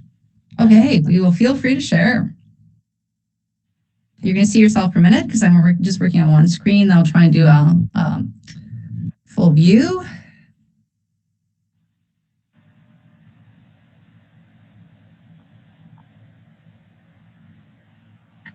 Okay, can everybody see that? Yes. Yeah. Great. Thanks very much. Starting at the beginning, this is from the direct RFP, and how can the rethinking of the administrative building support the culture, values, and history of the region? And we were lucky enough to come up back in late October to meet with everyone, to meet with the staff committee, to meet with the board, and really also tour the site to really have a better understanding of the existing spaces, and also to really dig into the vision for the potential revitalization or a new facility. So we had 3 project stages. Now, stage number 1, space analysis, the engagement, the program workshops, meeting with the committees, meeting with Freya and James as well as the board. From that, we produced the vision document, the site analysis and functional building review, and the space program matrix, which I believe has been circulated to the board. We also started preparing assessment criteria, which we have shared with the regional district, but we are firmly in step number 2, which is digging a little bit more into the sustainable mandate, presenting at the board and getting your feedback at this time, and then updating our base document with the sustainability information. And then from there, we go into different concept design and options assessment. So creating the vision, here's sort of a shot that we did, meeting with all the staff and stakeholders to really try and create the vision together.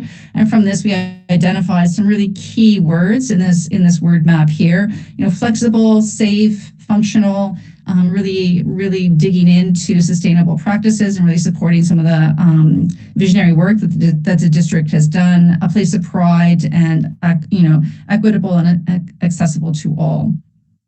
And so again, underlined that really being in alignment with the regional district strategic plan is really key, both from an environmental climate action perspective, fostering relationships and building partnerships, organizational and government excellence, and community well-being and vitality.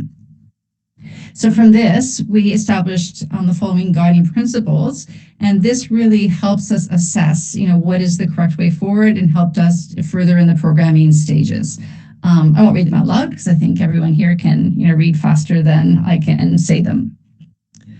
And during the same trip, Megan and I visited the existing administration offices, and we completed a functional review, which is really understanding how is the building operating now, and what are the deficiencies, and making it really difficult to achieve that organizational excellence that the staff is really motivated to provide. So some of the clear deficiencies are all around kind of inaccessibility. It's really tricky to actually access the building. Some safety issues regarding kind of the relationship with kind of the staff and the public. Lack of meeting private spaces, lack of kind of some adequate office space. Because of the cellular nature, kind of it really makes it harder for the staff to work in teams. The staff break room is underutilized. It's a really good size. However, it is underutilized at this time, and the washrooms are significantly outdated and inaccessible. There is one accessible washroom, but the other two are, very, very squishy. And then the renovation in the back, where the garage is right now, is not accessible either. You can see this one's picture of the step to get, down into it. So it's really, everyone's kind of making the best they can, within the existing building, which, as we know from a physical assessment, has reached the end of its life as well. From that, we then sort of went through an exercise where we basically documented, the size of all of the existing spaces and divided them into kind of these different categories here. The little block that says recreation spaces is taken from the recreation office spaces that are in the arena currently. Then we went on to develop 3 different sized options: small, medium, and large. And one of our tasks today is to hear the board's feedback on that and to really try and kind of identify, what is the right way moving forward, because this will tie directly into the choice of site and where one can further develop the building. And all of these, there is kind of a recreation office space added, which may or may not be included in the project, or maybe future phased, as Freya indicated, due to the kind of ongoing recreational studies that is in process. All of these options, really looked at creating kind of a really vibrant hub with more of a kind of mixed-use lobby space, both to reduce circulation and really create the opportunity for better interaction with the staff and the public, and also, space for people to meet safely, prior to meetings, and space for the team to meet informally with themselves and with the public as well. So then we took a look at the existing site and just did kind of a bit of an analysis to see, what is there, how big is it? So the site area is 2368 square meters, and you can see here there's a lot of parking that's associated with it. The building is quite small. It's only 470 square meters, and the site is basically almost square, sort of 50 by 47 meters. It's right now, there is some of the key drawbacks is, other than kind of the size and the functional things, it's not very visible. It's got kind of a little bit of a squishy entrance, and there really isn't kind of any flow out or any exterior gathering space as well. It does have an abundance of parking. We then took a look at, what does the site area mean, and what are minimum site areas if one starts to take a look at the 3 program options. And so what we can see from this is, with a certain amount of configuration, that both the small program and the medium program could potentially fit on the site, because they're both smaller in area, but it really depends on, the building design, and also, how many parking spaces that are included. So one of the advantages of being, staying within this area, for either the small or the medium program, is the ability to kind of borrow the use of parking from the nearby, arena, and, recreational buildings, because they're used at generally different times and not as busy during the hours that the regional district will be opening. You can see in all of these different options, we've basically just given a single story footprint for the building. We've included the parking kind of as required by the City of Grand Forks zoning bylaw. And we've also included a little bit of exterior gathering area, again, just to really kind of build on some of the regional district's both sustainable and social and organizational goals. So that takes us to the next steps. So number 1 is really confirming which program option. Number 2 is having a workshop with the committee and confirming the sustainability goals and the extent of alignment with the regional district's strategic plan. And then we can move into phase 3 of the project, which is preparing concept options. And we're open for discussion and questions. Through the chair. Thank you. That's lovely. I do have to say though, it has been my experience, if you use the small or the medium option in 10 years, you're going to wish you had the big option. For what it's worth, we're all growing. And we would be happy to accommodate staff that don't fit here on. Thank you. Anybody else have any questions or comments? Perfect. Go ahead. I'm just trying to figure out when you did the small medium option, you took away the side street, and I'm trying to visually see what happened there. You're still accessing the side street, or is that They were abstract diagrams. They weren't necessarily based on that site itself. It was basically a diagram just to illustrate kind of the amount of space that was required. Oh, okay. Thank you. Grace? Through the chair, you said there's a lot of parking, but already here we don't have a lot of parking on plugins for electric cars tend to take up just about every available space these days. So I think we need to kind of figure out what does that look like for electric vehicles coming down the road, and how many more parking areas are we going to need to designate for that option. And I think it needs to be built into one of these designs.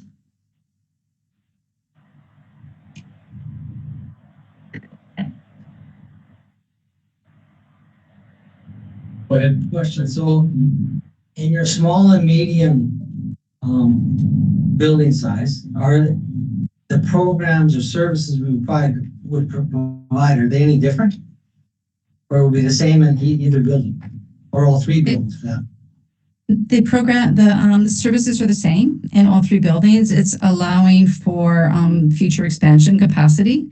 So generally, as they increase in size, they give sort of additional slush space, additional meeting spaces, additional office space to facilitate growth in the future. And then one of the questions you had was, if we're developing EOC, does it have to be in this building? Could it be somewhere else? Correct? Okay, so that's another option. And one of the, for instance, in the larger option, it includes sort of 2 kind of larger gathering spaces. So there would be the capacity to have the EOC here and have, different events happen at the same time. One of the comments that was noted during our consultation is if the EOC moves in onto the space, then it reduces the ability, often for, weeks, if not, months at a time to use the meeting room. Another comment during the process was that, EOC services are increasingly being held on, online as well. So it's really establishing kind of the correct, and it's really from an operational perspective is, how often and how much space is physically needed in relationship to how the services are delivered online at this time and looking to the future.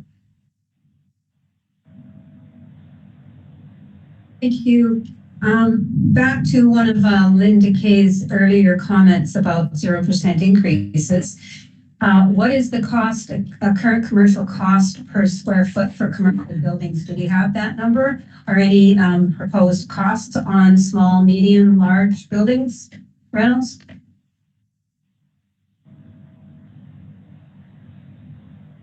Is that we haven't looked at kind of the cost yet in terms of a leasehold or versus renovation versus new build. We did do a little bit of preliminary, just a little digging to see if there's something appropriate that was for lease at this point in time. And when we did look, which was before Christmas, there wasn't anything available at that time within the Grand Forks area. Yeah, I was just talking about the actual cost of renovations or cost of new build. Are we at $400 a square foot for commercial? 400. That was my question. Anyway, You don't have it yet, that's fine, thank you. No, we don't, and we don't have that yet.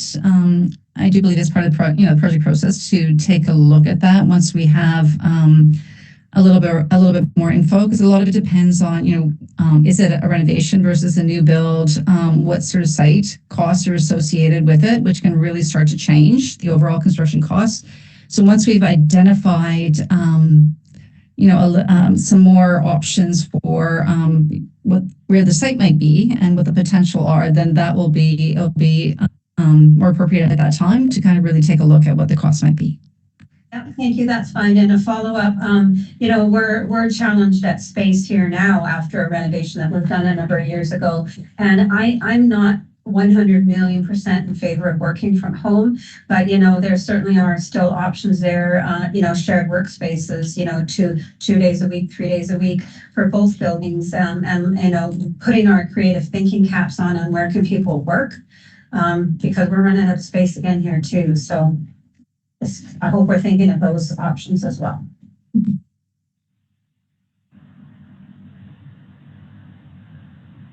I guess small, medium, large size was relative to current staffing, as the building's being used, I'm guessing.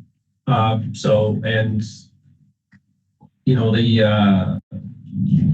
information that's being provided as far as percentage of growth anticipated, for example, has that been built into the idea of going medium, large?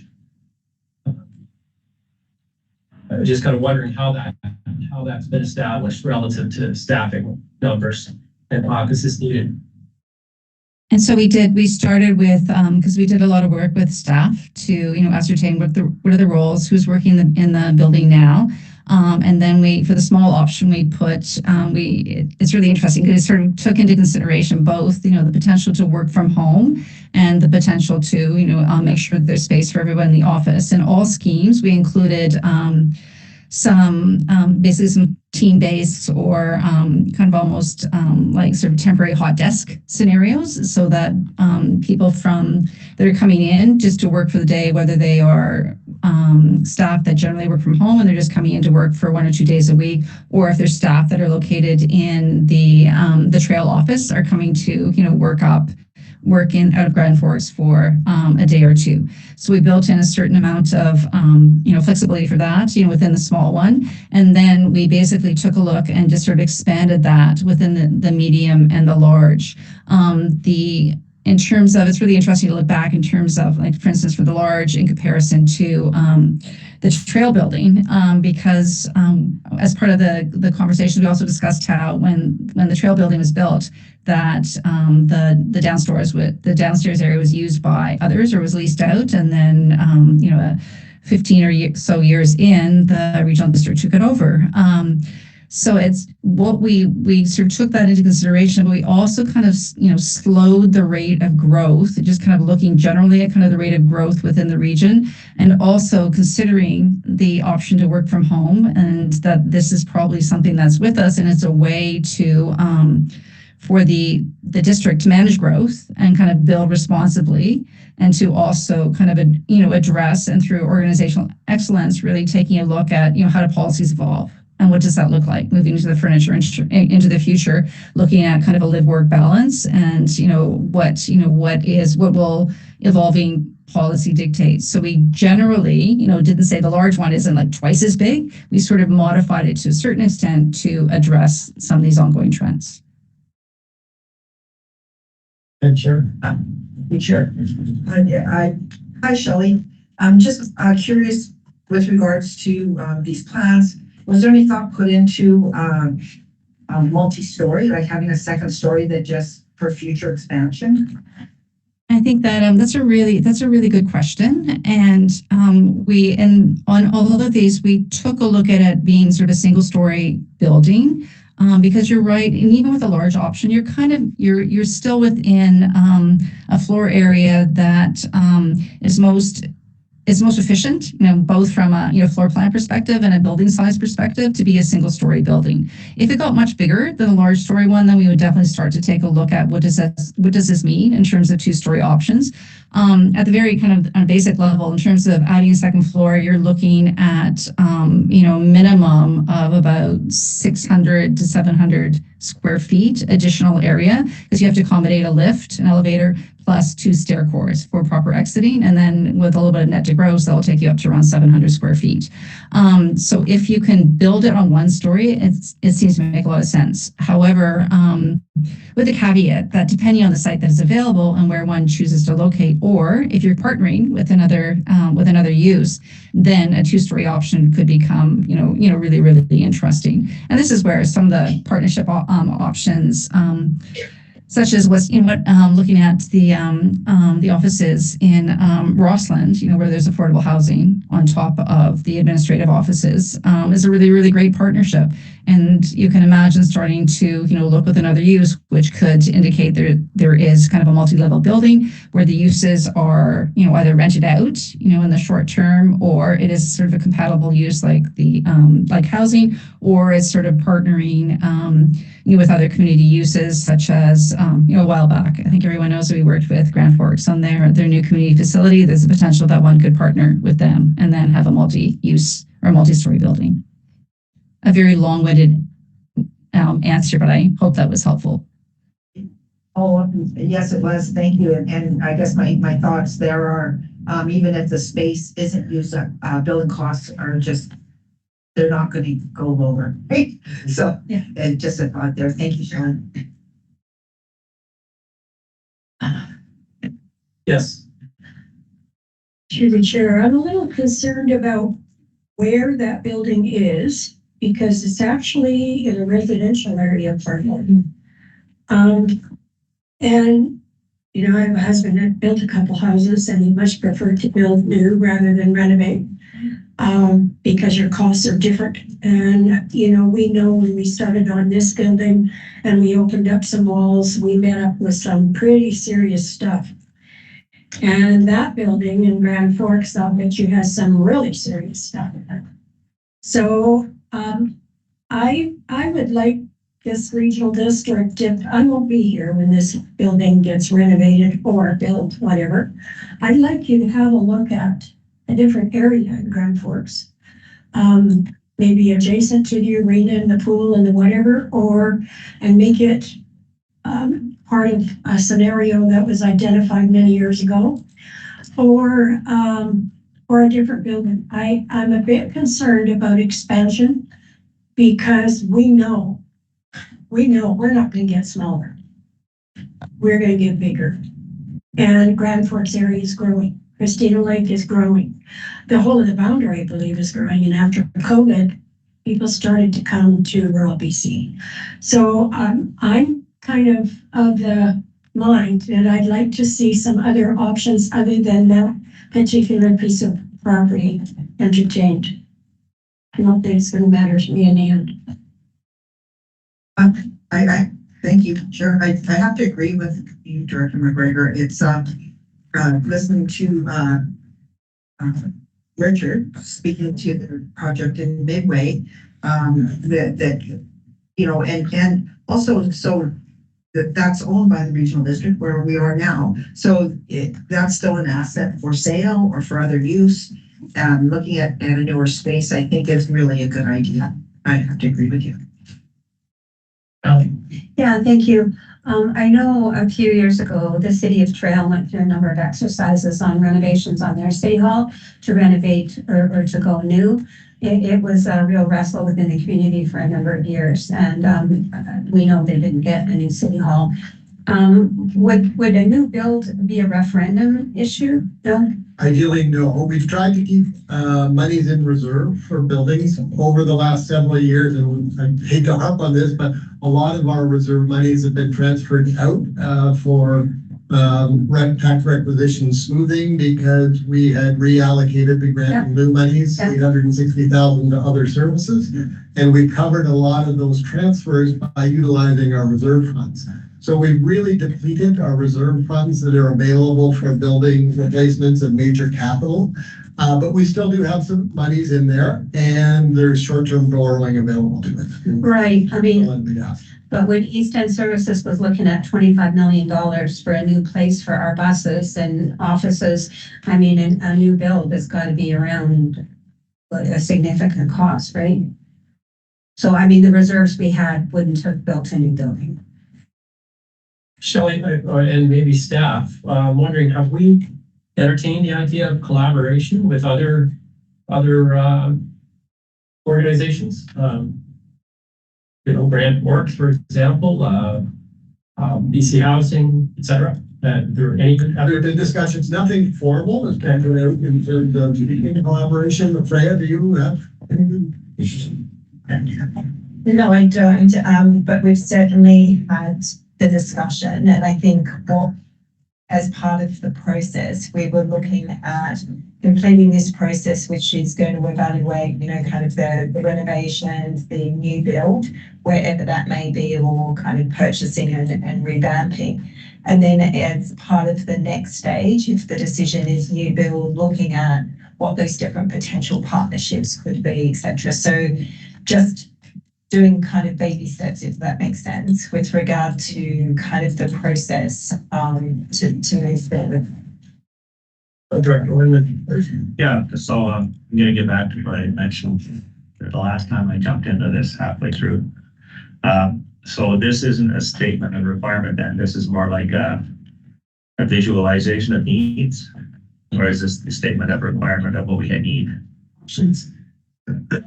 This is basically moving towards a statement of requirements. So it's starting to identify, how big is the building? What do you need programmatically, and what type of spaces are those? So as part of the report, we do have, much more detail than I showed here, showing the types of spaces. There's, program matrices that kind of summarize, all of the needs. So from that, it provides kind of a really good platform to start to identify if it's a new build, is there opportunity to, partner with someone else? And when one starts to look at sort of a floor plate, that is for both either kind of the medium or the large option, well, for all options really, there is kind of huge capacity to basically partner and then have other uses, on the upper floors, potentially, and have the regional district be an anchor on the lower level. Or if it's kind of a community partnership, there's the partnership to have there's the possibility, for instance, with Grand Forks to have community spaces, on the ground floor, and then have the regional district offices potentially up above. And I think that's really what this document will do. And when we move into the concept options, we'll start to really illustrate, what, very conceptually, what are some of these options and what does that mean? What does it mean to have housing on top? What are the pros and what are the cons? What does it mean to partner with with Grand Forks? Is there land available and how much space do you need? And again, what are the pros and cons? And that's really what the next stage of the project will dig into in more detail. Okay, supplemental then. I'm just looking at, when I went through the small program, medium and large scale program matrix, it's really nice. I see the office space, the entry, all that. So what I'm saying is how did you determine these size requirements? I'm not trying to get down into the weeds, but what I'm trying to say is there's a lot of stuff in there, and there doesn't appear to be a prioritization. Like, we have a warm body and this is the space they need and why they need that space. And what are the expansion spaces or what are the coordinated spaces? So you can actually see when you go from small, medium to large. I understand the small matrix is the essential requirements that you need currently, and medium is allowing for some expansion and large is line, but I couldn't follow the differences. If you follow what I'm saying, or am I losing you? No, we'd be happy to, if it's not clear, then we can absolutely provide an executive summary to help, summarize it in more detail. Generally, we included the existing, so one can see the existing services, and, what offices are available. We then identified, what future positions, working with the staff and with stakeholders, what future positions are, coming up and will be required. We then looked at kind of, team-based versus, private offices scenario, and created kind of a mixture of both depending on the job description. And then we moved with the kind of the expansion. So the small takes the existing program, all the elements, adds, some more meeting space, which is meeting spaces that is missing right now, and then adds office spaces that are needed, and a modicum of expansion spaces. Then the medium kind of ups it by adding a bit more, and then, large once again. And all of them, we have included kind of the rec offices. You can almost see that as kind of a placekeeper for additional expansion office space, whether it's used by rec or whether it's used by the retail district or another department as well.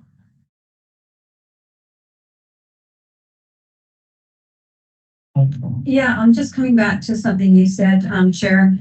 The building that was built in Roslyn to accommodate your offices and other offices downstairs and affordable housing was built. To me, I'm very lucky that you got that and got the funding to go with that. And, if we are going to be looking at new builds, I would hope that that's kind of the model we would be looking for. Because I know it's worked well for you guys, and if we're going to go new, I think we got to do multi-purpose.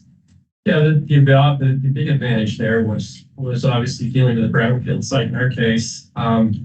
We knew we couldn't build below ground, but we could build up. And once you put a foundation in, you can do multi-story, and multi-story is definitely cheaper per square footage than a single story, larger footprint. So that was the advantage for sure. And then, of course, we partnered with BC Housing. Our contribution, city's portion of that building, was under $4 million, just to give you an idea. That was basically the ground floor of City Hall. Yeah, so just to give you an idea. Question on that, how long did the planning process take with the nonprofit housing society in BC Housing? Like, within we're extending this project for sure.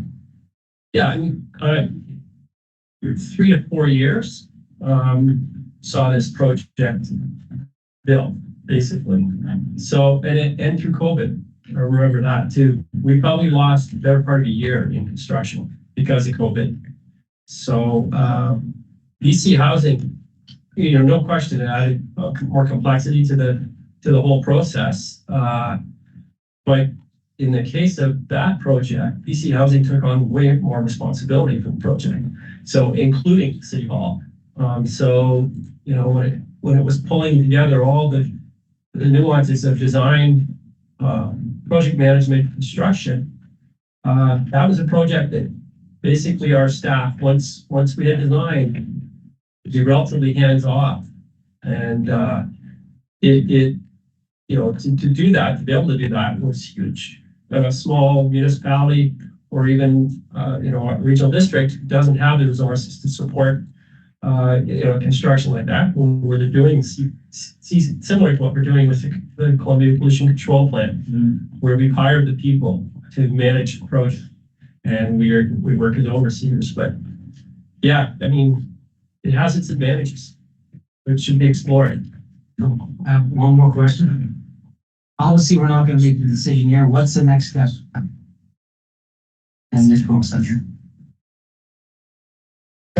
The next step was really for us to look at which options, small, medium, large, do we actually move forward on, and look at that high level costing around the different options.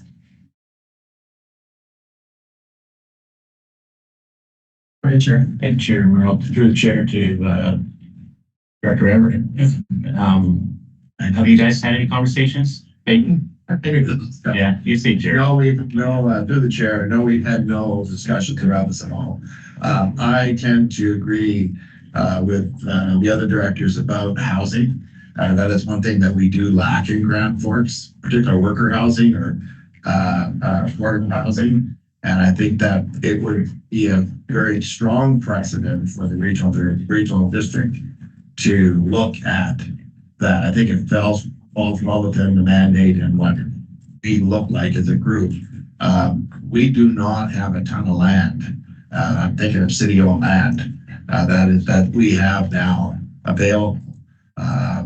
But it's certainly a conversation that we can pick up at the city level and see, but I think the idea of if we're gonna do this, and whether we do it on that site or another site, I think attaching housing is a very, very good idea. I would certainly support that. We lack rental housing, and we have zero stock right now, so I think it would be a very good, a good precedent to set.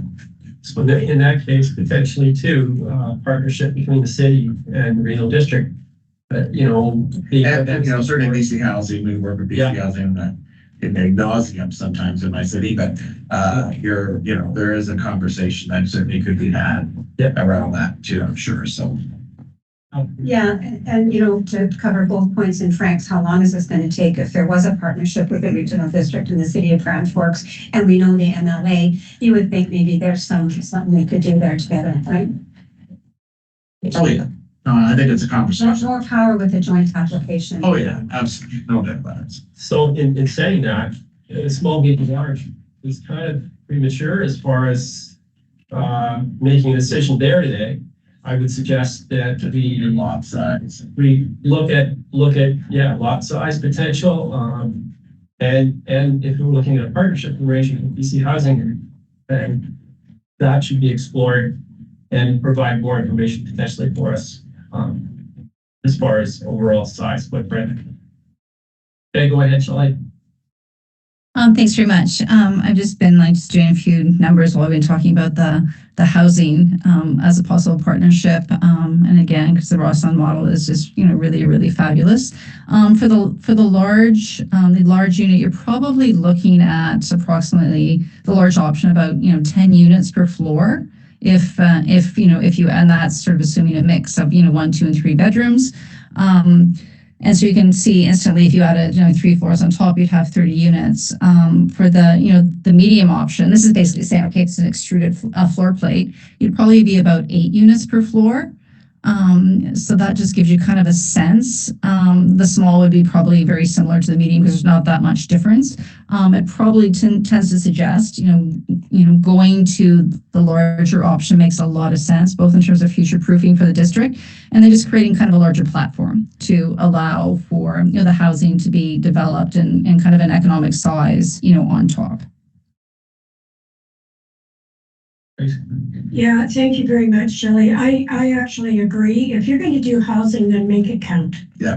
And, you're not going to build small or medium and then throw the housing out because you have to expand. So to me, the only way to look at it, if you're going to do a double duty here, which to me is a no-brainer, then you need to look at the large option. And you need to look at how a win-win for everybody, including the housing issue. Yeah, so just a couple of comments. If it doesn't have to be on the main drag, then there is a location which is where the old Hardyview is now that has our shelter that is right by the hospital, and it's a fairly large footprint for that purpose. We also have a piece of property right by Cal Tire coming into the city there. That's quite a large now. And this could possibly fit. We've been kind of saving it for a potential medical clinic. That's been chitter-chattered around. But that is another option, that city-owned land that would be possibly available as well. So, and I think either one of those lots might very well work. But I would certainly, if that was the case, then I would certainly encourage housing on top of that as well. So, okay. That's a conversation we can have. Sure. Yeah. There's some options. So as far as today, furthering the request for the day, I would suggest somebody make a motion that we provide guidance to staff, I guess, move forward with conversations with potential partners and including the city of Grand Forks. Second. Yeah. So the motion reads as we're supporting the presentation and asking staff to investigate into affordable housing options and partnerships. Partnerships and potential. I just want to make And specifically, Shelley was looking for direction on the small, medium, or large. What I heard was the large was best suited to the partnership option. I just wanted to make sure I did. Yep. I have one last question there. Go ahead. I noticed the EOC and I didn't see backup generator.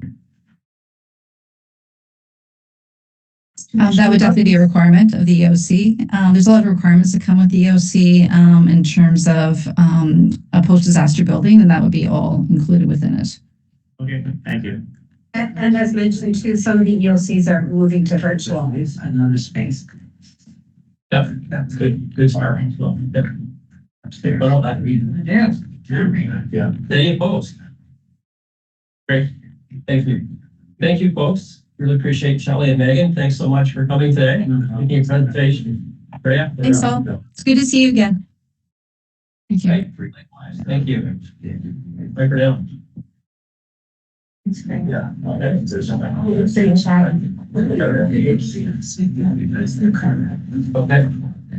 Yeah, the other folks didn't come back. Just they're open. But we also have. They are my. Okay. Good discussion. Rigor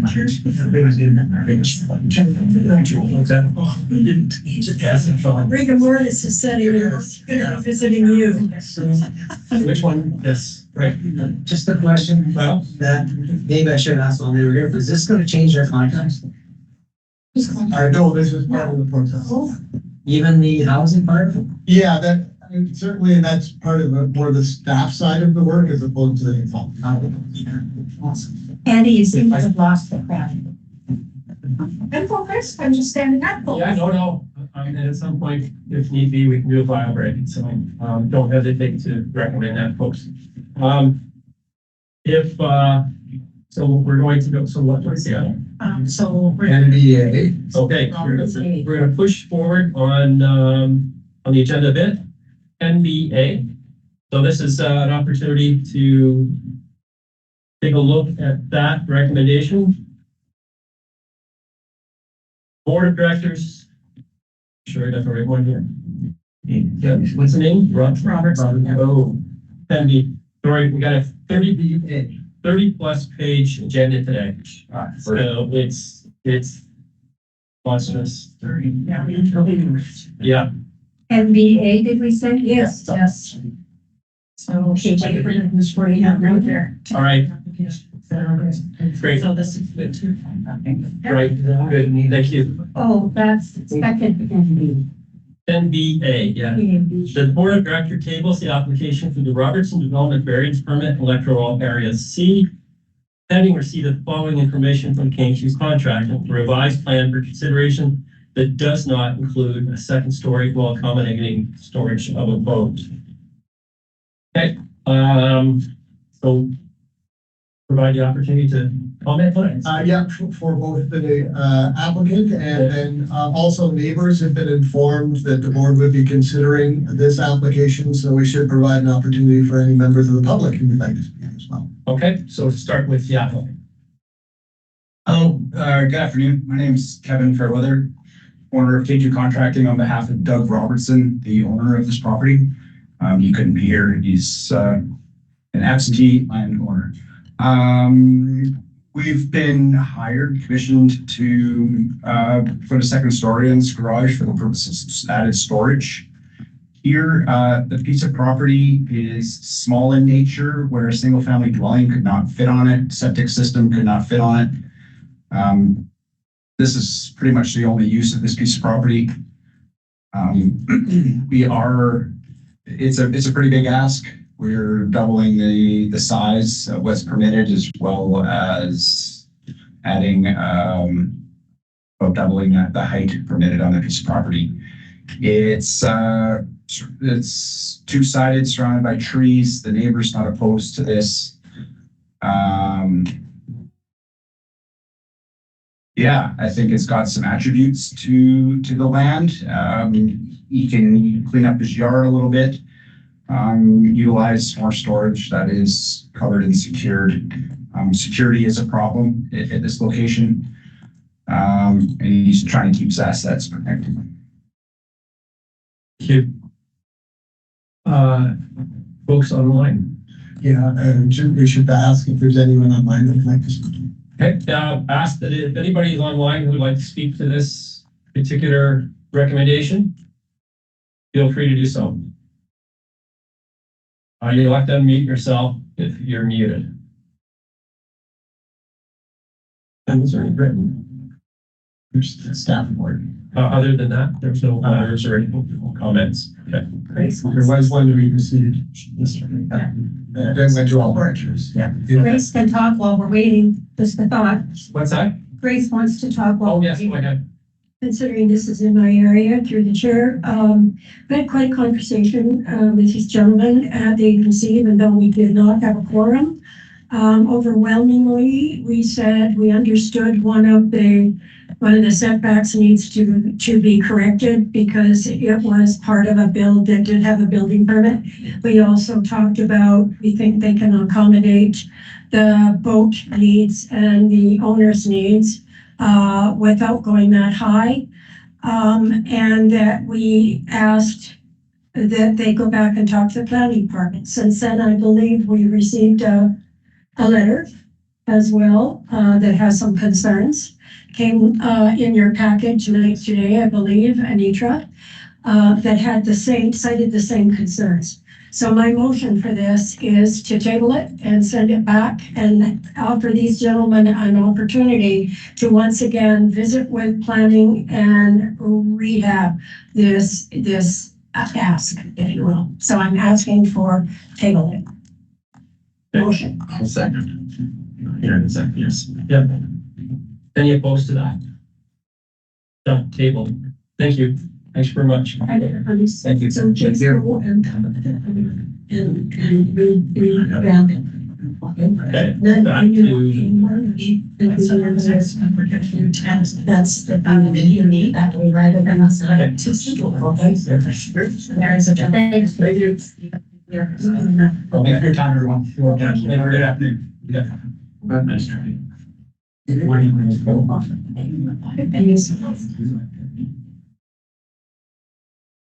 Now, this was 10B. This was 10C and then now it's 7. Thank you. Are you having a Here we got a Jeff. Right. Oh. So we're on to one more to advance. 10BV. We're going to look at that. Application for development grant permit from Stephen Koken of 4GK Construction Incorporated on behalf of Stephen Thiessen and Tammy Thiessen to vary the maximum height, vary the minimum interior side parcel line setback, and vary the minimum rear yard setback for two accessory buildings, 1667 and Chandler Road in electoral area C, Christina Lake. I understand there is someone on available to speak to this. If so, feel free to open your mic. Hi there, my name's Stephen Conkin. Okay, thank you. I just wanted to address the height concerns and the side yard setbacks. With the original application, the carport was supposed to be an extension of the garage. So it was actually all connected.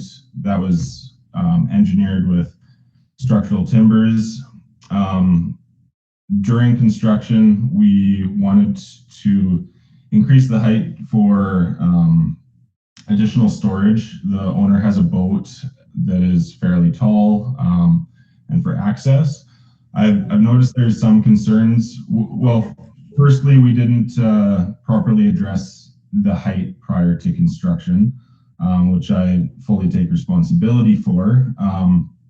But I noticed the main concerns being snow and water runoff, which we would be happy to address if this can help solve the height issue.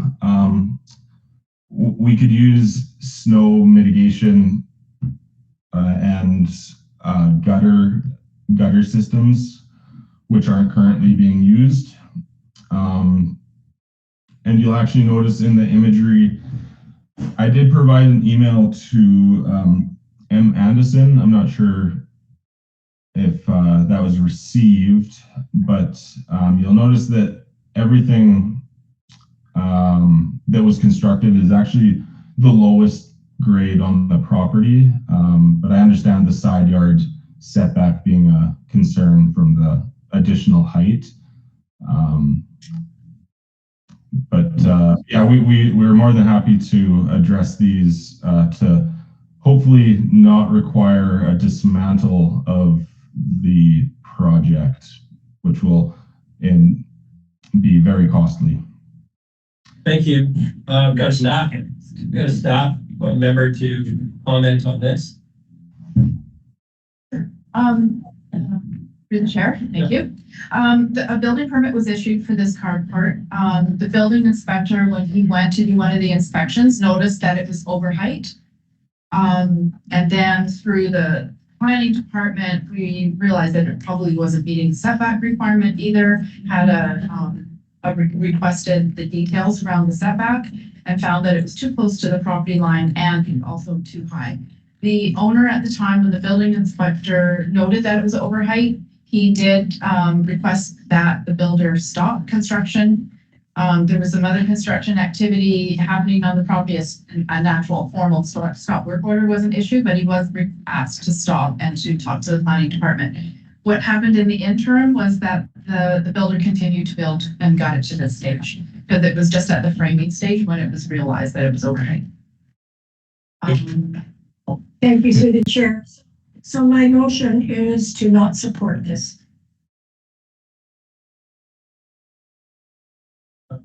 Can I mention that it wasn't that it didn't stop. We already had roofing installed.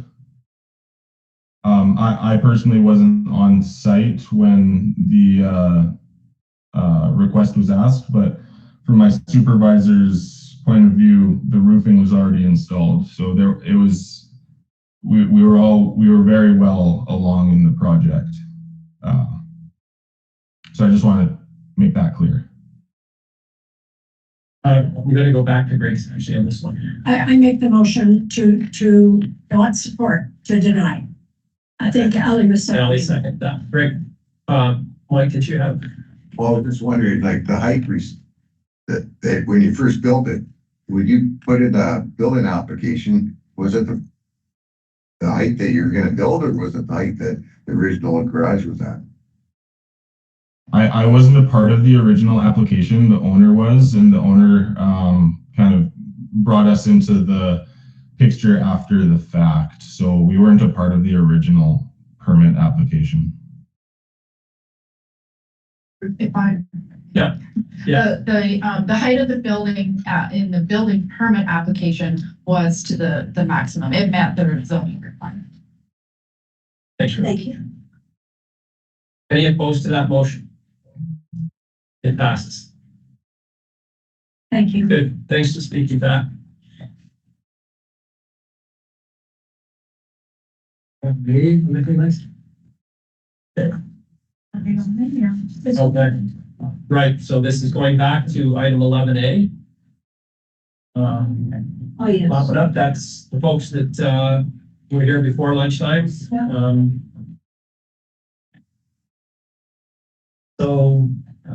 Yep. Recommendation. Yes, it's also a recommendation of support. Yeah. Okay. No. Seconded. Any opposed? Were we supposed to see if anybody wanted to talk? Yes. We should have. Yes. Was it else that's the other fellow? Is there anyone who wishes to speak to this item related to a liquor license in Christina Lake?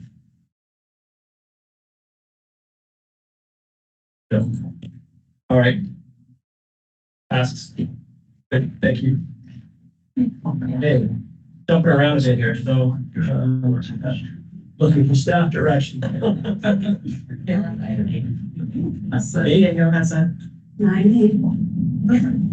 It should be. Where are we? 9-8. Thank you, Ally. You're welcome. All right. In 9A, there are 6 budgets here that have not yet been approved at the committee level. They're all from, I believe, the boundaries committee where Director Weiss wasn't available, and they involved elected AD. Yes. Can we do them as a block then? No. If it's similar to what we had done, had suggested to do for all these budgets today, believe it was similar to the consent agenda. I was going to call that we look at and the individual budgets we pulled for discussion. Correct. I have some I would like Okay. to look at. I mean, some of them, yes. I didn't need to say a blanket and all like that. You just made me panic first.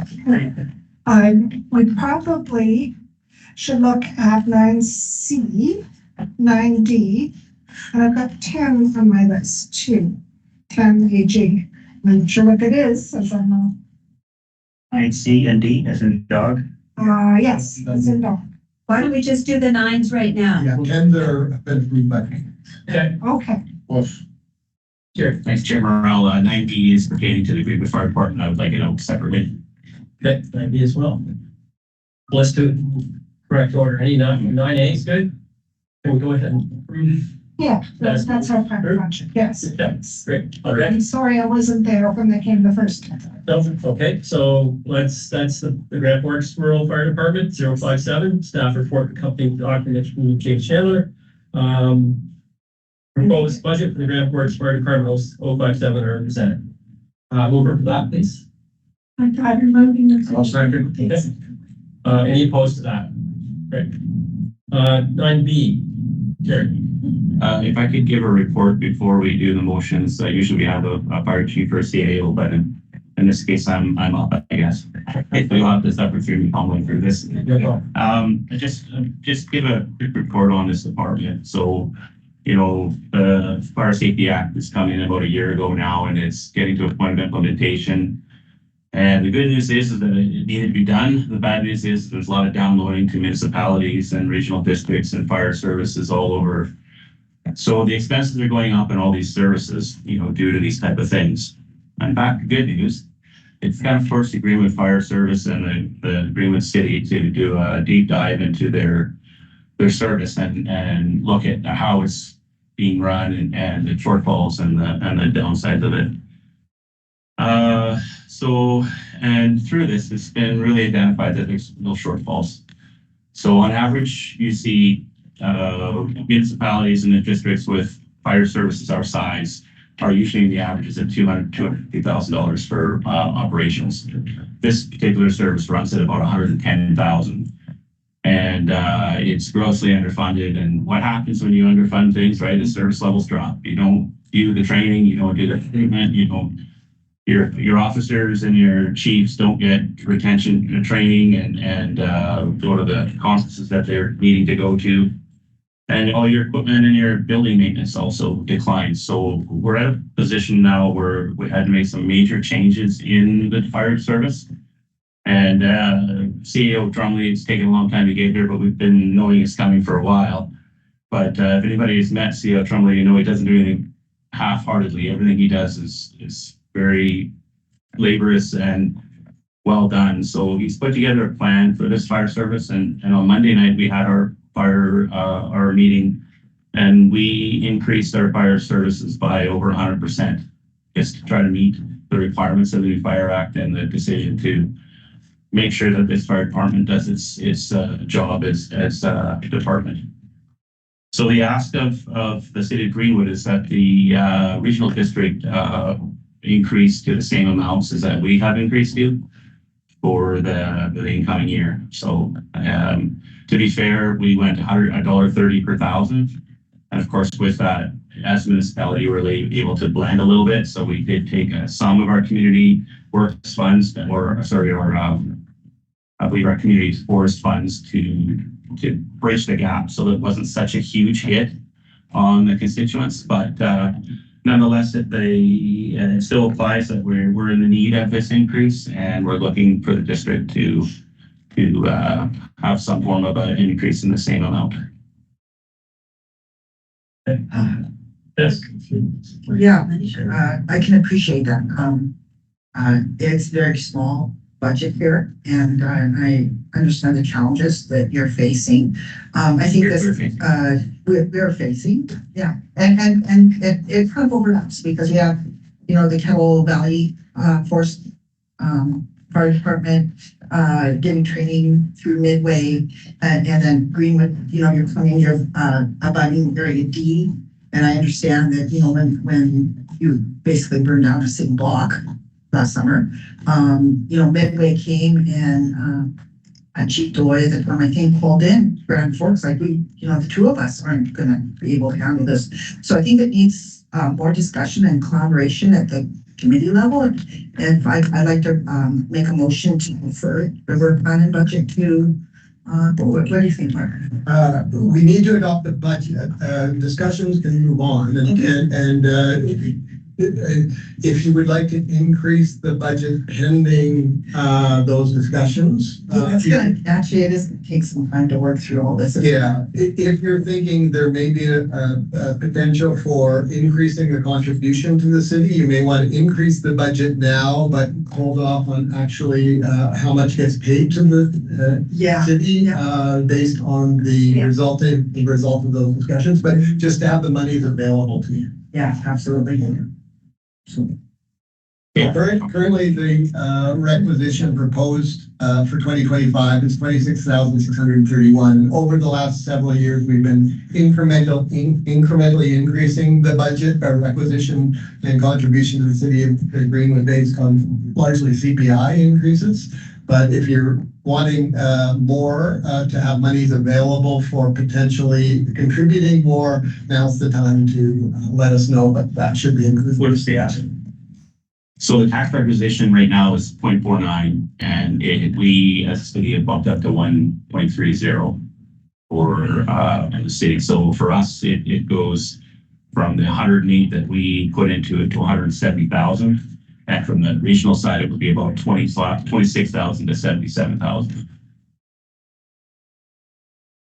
I think there's maybe a bit of confusion here. So we're looking at a budget that says 26,000 and Greenwood is doing their own thing. And any of the participating partners may choose to contribute extra. Is that right? Yeah, just for clarification, the only participant in the service is Area E. Right. So the Area E is making a contribution to the city. Just wanted to make sure everybody knew that. Service to the outlying areas. So it's really a single participant service.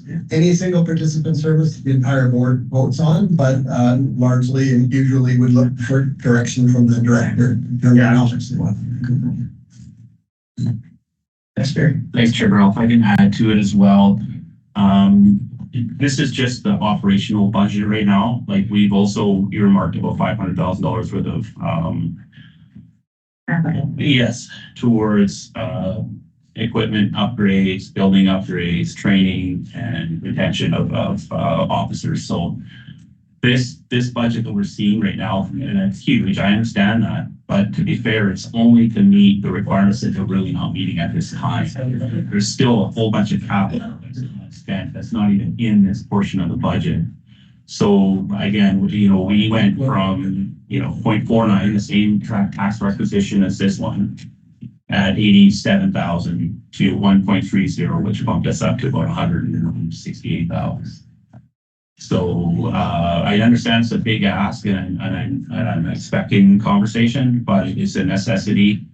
The Area E fire service is 40 kilometers around from our department. So we service Boundary Creek, Jewel Lake, Ehold, Phoenix, McLaren Creek, Kurt Creek, and just the outskirts of Midway. So it's a large area that we're having to look after. And the concerns are that if we aren't able to meet our service requirements from budgetary purposes, that we may not be able to have an Area E service, which is a real concern. And for me, I'm a regional taxpayer and I understand the implications of the extra expenses, and I'm 100% behind it because it's necessary. It affects everybody's ability to sell houses and get fire insurance. It's a huge deal. Sorry, Chief.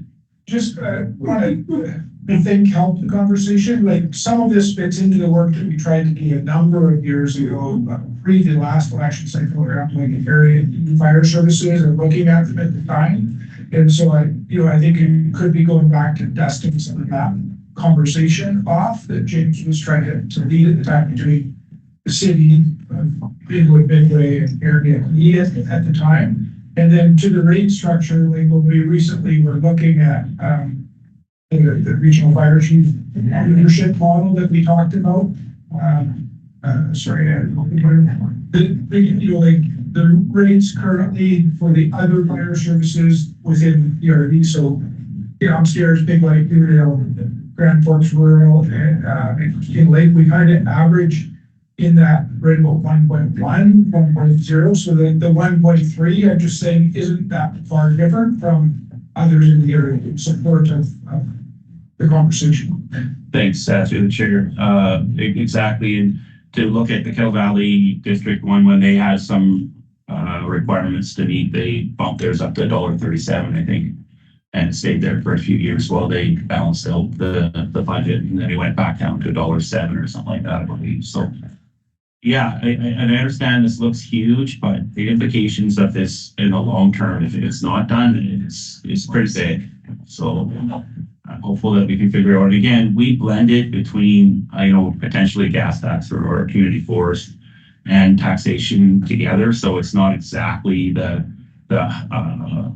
250 per household that would have cost us about 150 roughly. And the other 100 would come out of our community forest fund. So, and then next year, we would, balance it out to make it work. Yeah. Thank you, Jerry. That was really well said. And I understand the challenges that we're all facing with this. When I was first elected, fire service was top for me, and it's still very important. The ask here is between 25 and 77,000. 25 and 50,000. Yeah. So, yeah. Without talking to, working with James Mexa, there's the fire chief in Midway, and how we're going to structure the training, there's a lot to take into consideration. But I'm happy to put $20,000 into this budget right now. And then we can move forward from there and see. So I'd like to make that motion, but we could. I'll second, and if I could speak to that too, is there a way we could do that as well with the 10,000 that's in reserves so that we can make that 30? That makes it halfway between the 25 and the 77. So that would be an additional $10,000 requisition to be. No, it's part of the reserves already in there, so if we could do some reserves to balance up the difference. I'd rather not touch these. Let's again split 25,000 into that service, leave the reserves where they are. We really with James and James and I do need to go over this. Yeah, no, I appreciate the input. Definitely. Okay, so just for clarification, increasing the requisition by $25,000. Yeah. Yeah, perfect. Thank you with that. Over sector, any opposed? Right, thank you. Thanks. Okay, on to this week. 9C. Where's the birthday director go? Okay, there's a washer. Maybe we could jump ahead and come back to this one. Oh, yeah. No, it's D and E. She's The D directors. They're both there. Yeah, it's Reserve for a comfort break. We can do that. That's a comfort break. Yeah, let's take a few minutes. Yeah. I have flexi study there. Sometimes you get. Yeah,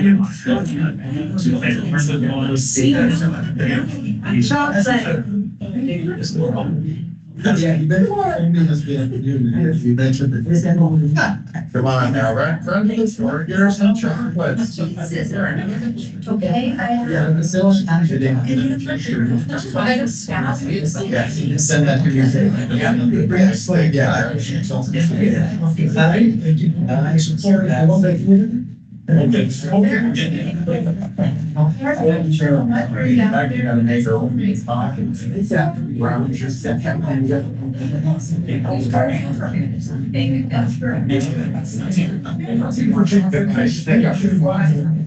Oh, yeah, sure. And not the big people back. Yeah, so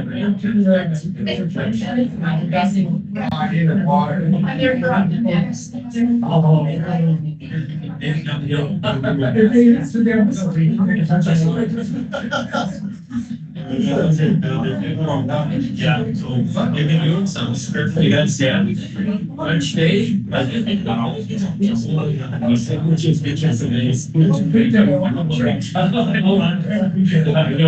It's just dangerous. We've added considerably to the, yeah,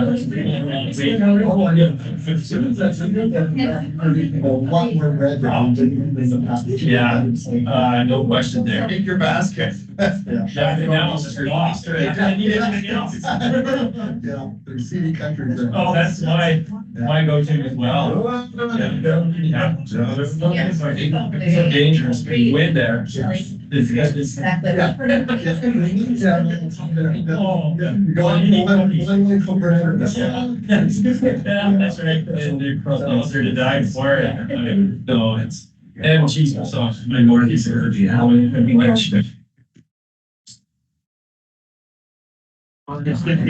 asking over we're on stage to kind of get ourselves back in the position. Very good.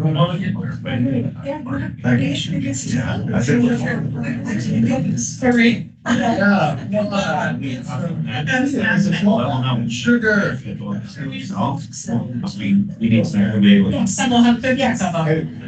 We sent Allie down to first floor. I guess that's where they're stored. Ah. You want some of these? These are cookies. They're like an elevated cookie and a Scottish. Yeah. Pretty nice. No. I'll make them. Yes. But that's why I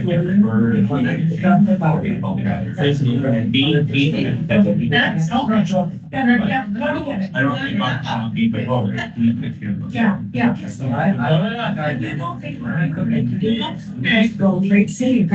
No, she didn't. She wanted to be a regional district. She wanted to be a regional district. Yes, it could be a regional district. But it wasn't to. And you would have discovered that. I just want to oppose it honestly because if we're going to do a study, it's our certification study, we want to have certifications. Yeah, well, that's just right. So the part.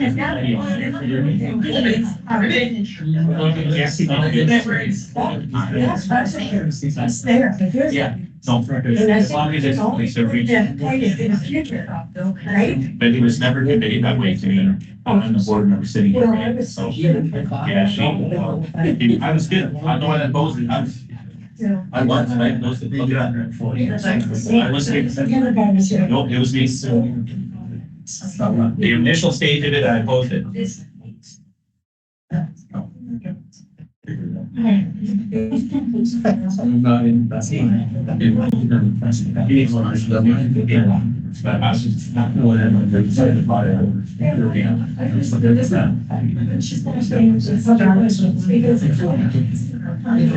at that guy, listen. It's not a So, well, maybe you're under meeting that. Go quickly after.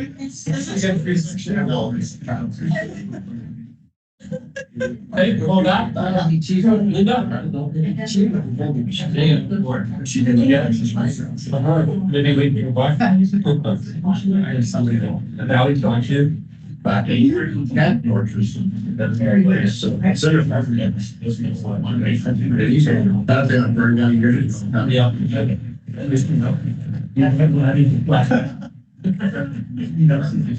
Yeah, no, that's all right. You don't have to be under something. You don't possibly make the issue. Bell or my whatever. Well, They got some new directors in here. yeah. What's that? Oh, yeah, yes. You don't need the right now. Oh, no, we've got D. We just need D. 2 hours. Sharon. Oh, she's down there.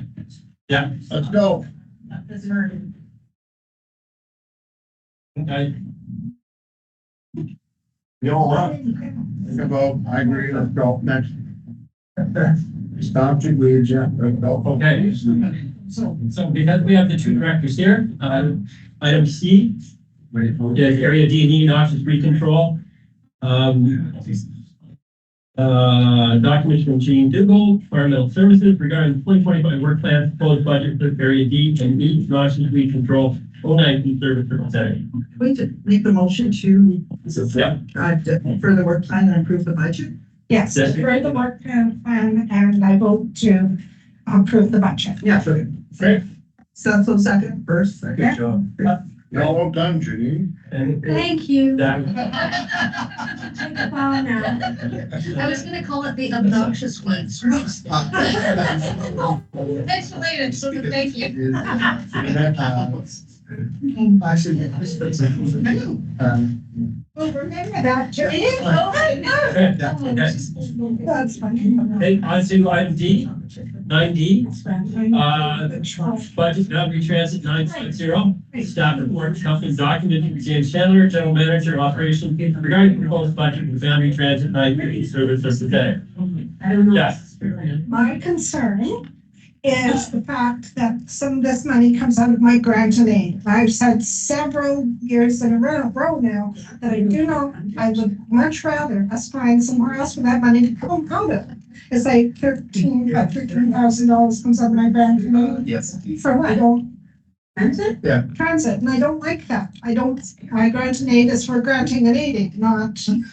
Well, you bought some new tires for the bus. Take it out of trail, take it out of parks and trails. Yeah, I don't know what to do about that, and I don't like it. Yeah, I'm not seeing that. I think we've taken money out of reserve to keep the. If I misunderstood, that is possible. Take your word for it. Yeah, so not seeing the grant and aid as a contribution revenue here. So I think, and the one warning is that our reserves are quite low now. Correct. So in next year, that will have to be considered how the service is going to be paid for. But I understand there's going to be a discussion over the course of the year. Right. Just for some clarity, if I may, through the chair, we did that because as I shared with you before, Rolly Russell had paid that offset with his gas tax. He too felt like you felt that you shouldn't be picking up that extra, just you. And so then we decided to take it out of the reserves, correct? Correct. Baker? Yeah. Okay. Good, thank you. That's what I want. So, Just need a vote on that recommendation. any opposed? Great. Item E, budget heritage conservation area D 047. No, Regarding the proposed budget for the heritage conservation at 047, Park Connect. I, motion is. Okay, Second. right, great. Any opposed? 9F, Christine Lake Parks and Trails. That one wasn't pulled out, so it's just a matter. Okay, you're looking for That's you. I know, but it wasn't pulled out, so I thought you were doing it as a block. Oh, yeah, so we can do these. So I'll make the motion for the rest of the block. Where's my? Second. Okay, any opposed? Sorry, that included 9G as well? I know. No, okay, thank you.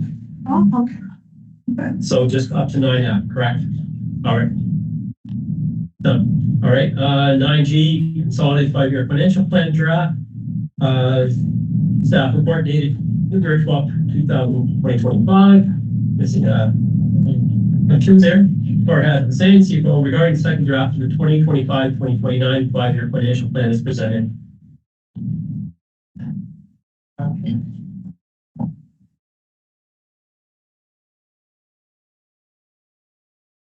Do you want to, should I just read the motion and then get a first and second? I'll move it. Okay, second. All right. Oh, I get some urgency going in here. I already had your file break. Okay. Fine, I'm happy not to have to read as much. That's fine with me. Okay, so in regards to this, who made the motion and seconded? Any questions or comments? Yes. Is it possible to print these out and give us a little handout This one, can your printer do this big sheet? It's a nice handout to have handy, Terry. This sheet specifically? Yeah. Yeah, Well, We do that. yeah, this is the one with all the services we participate Yeah. in. Yeah. And it's good, because I think I would love a handout on that big.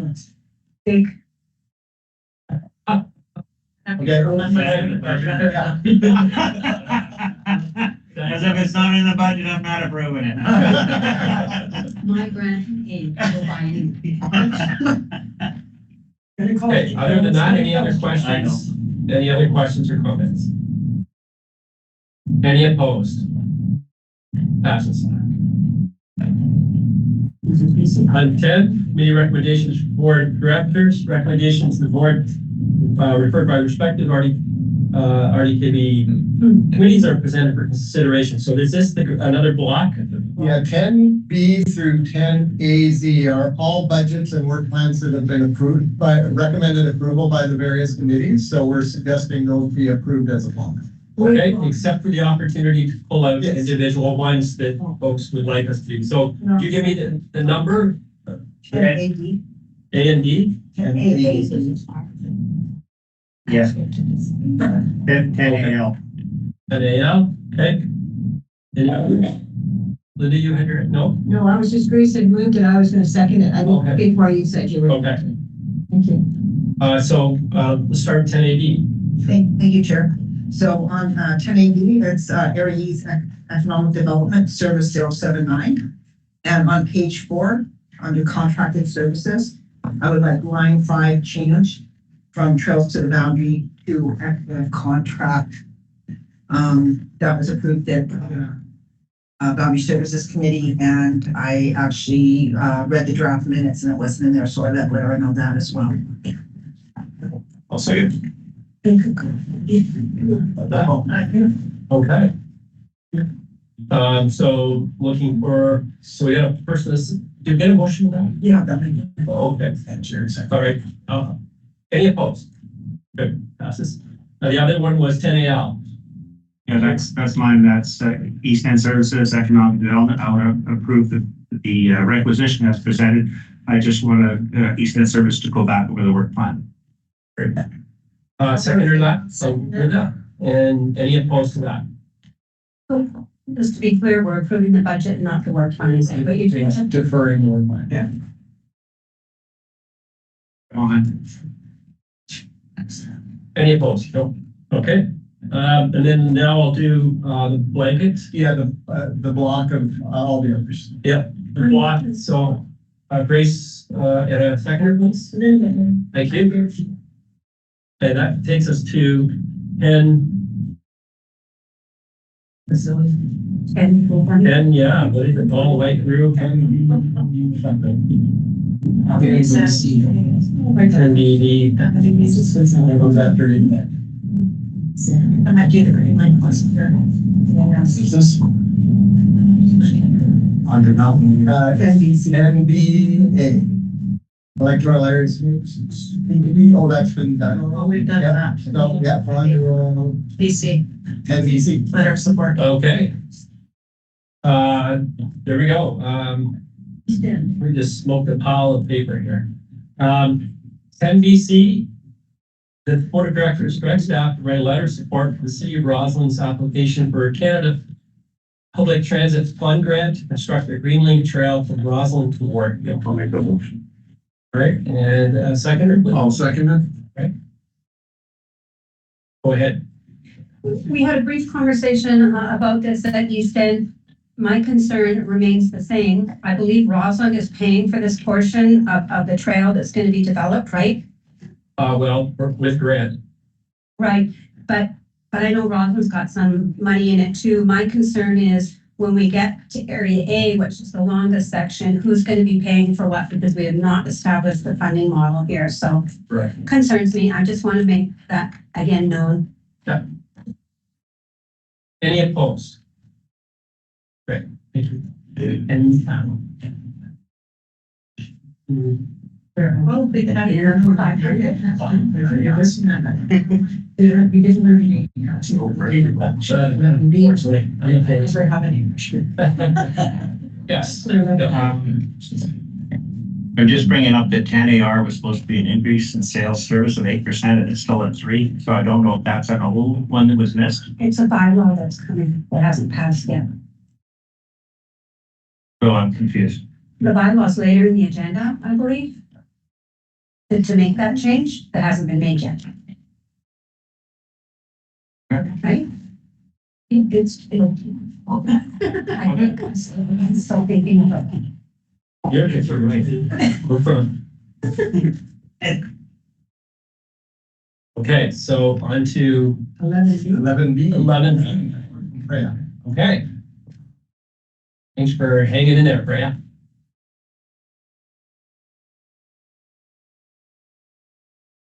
All right.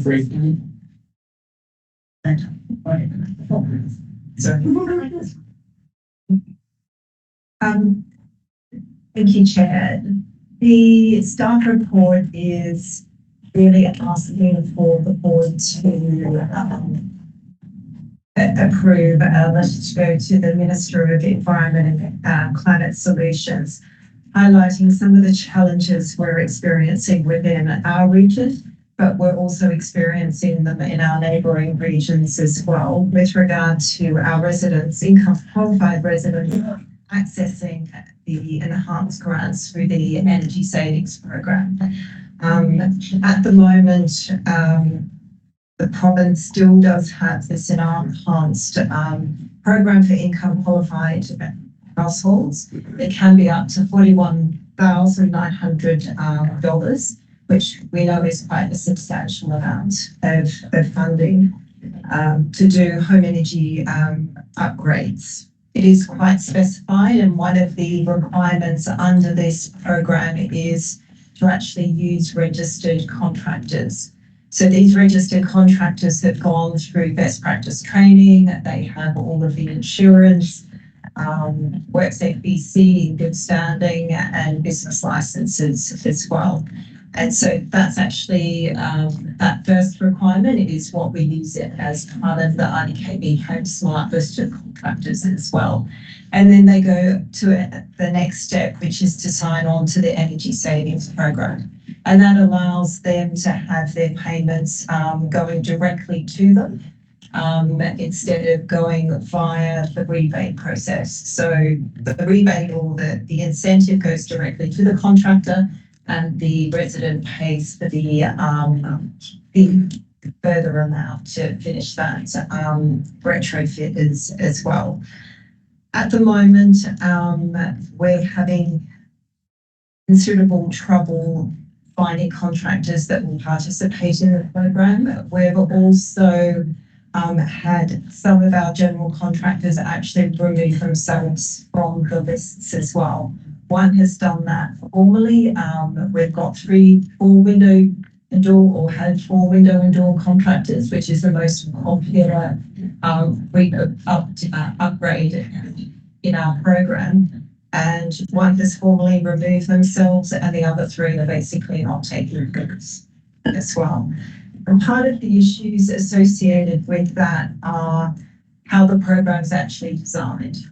So the financial and the administrative burden and risks associated with participating.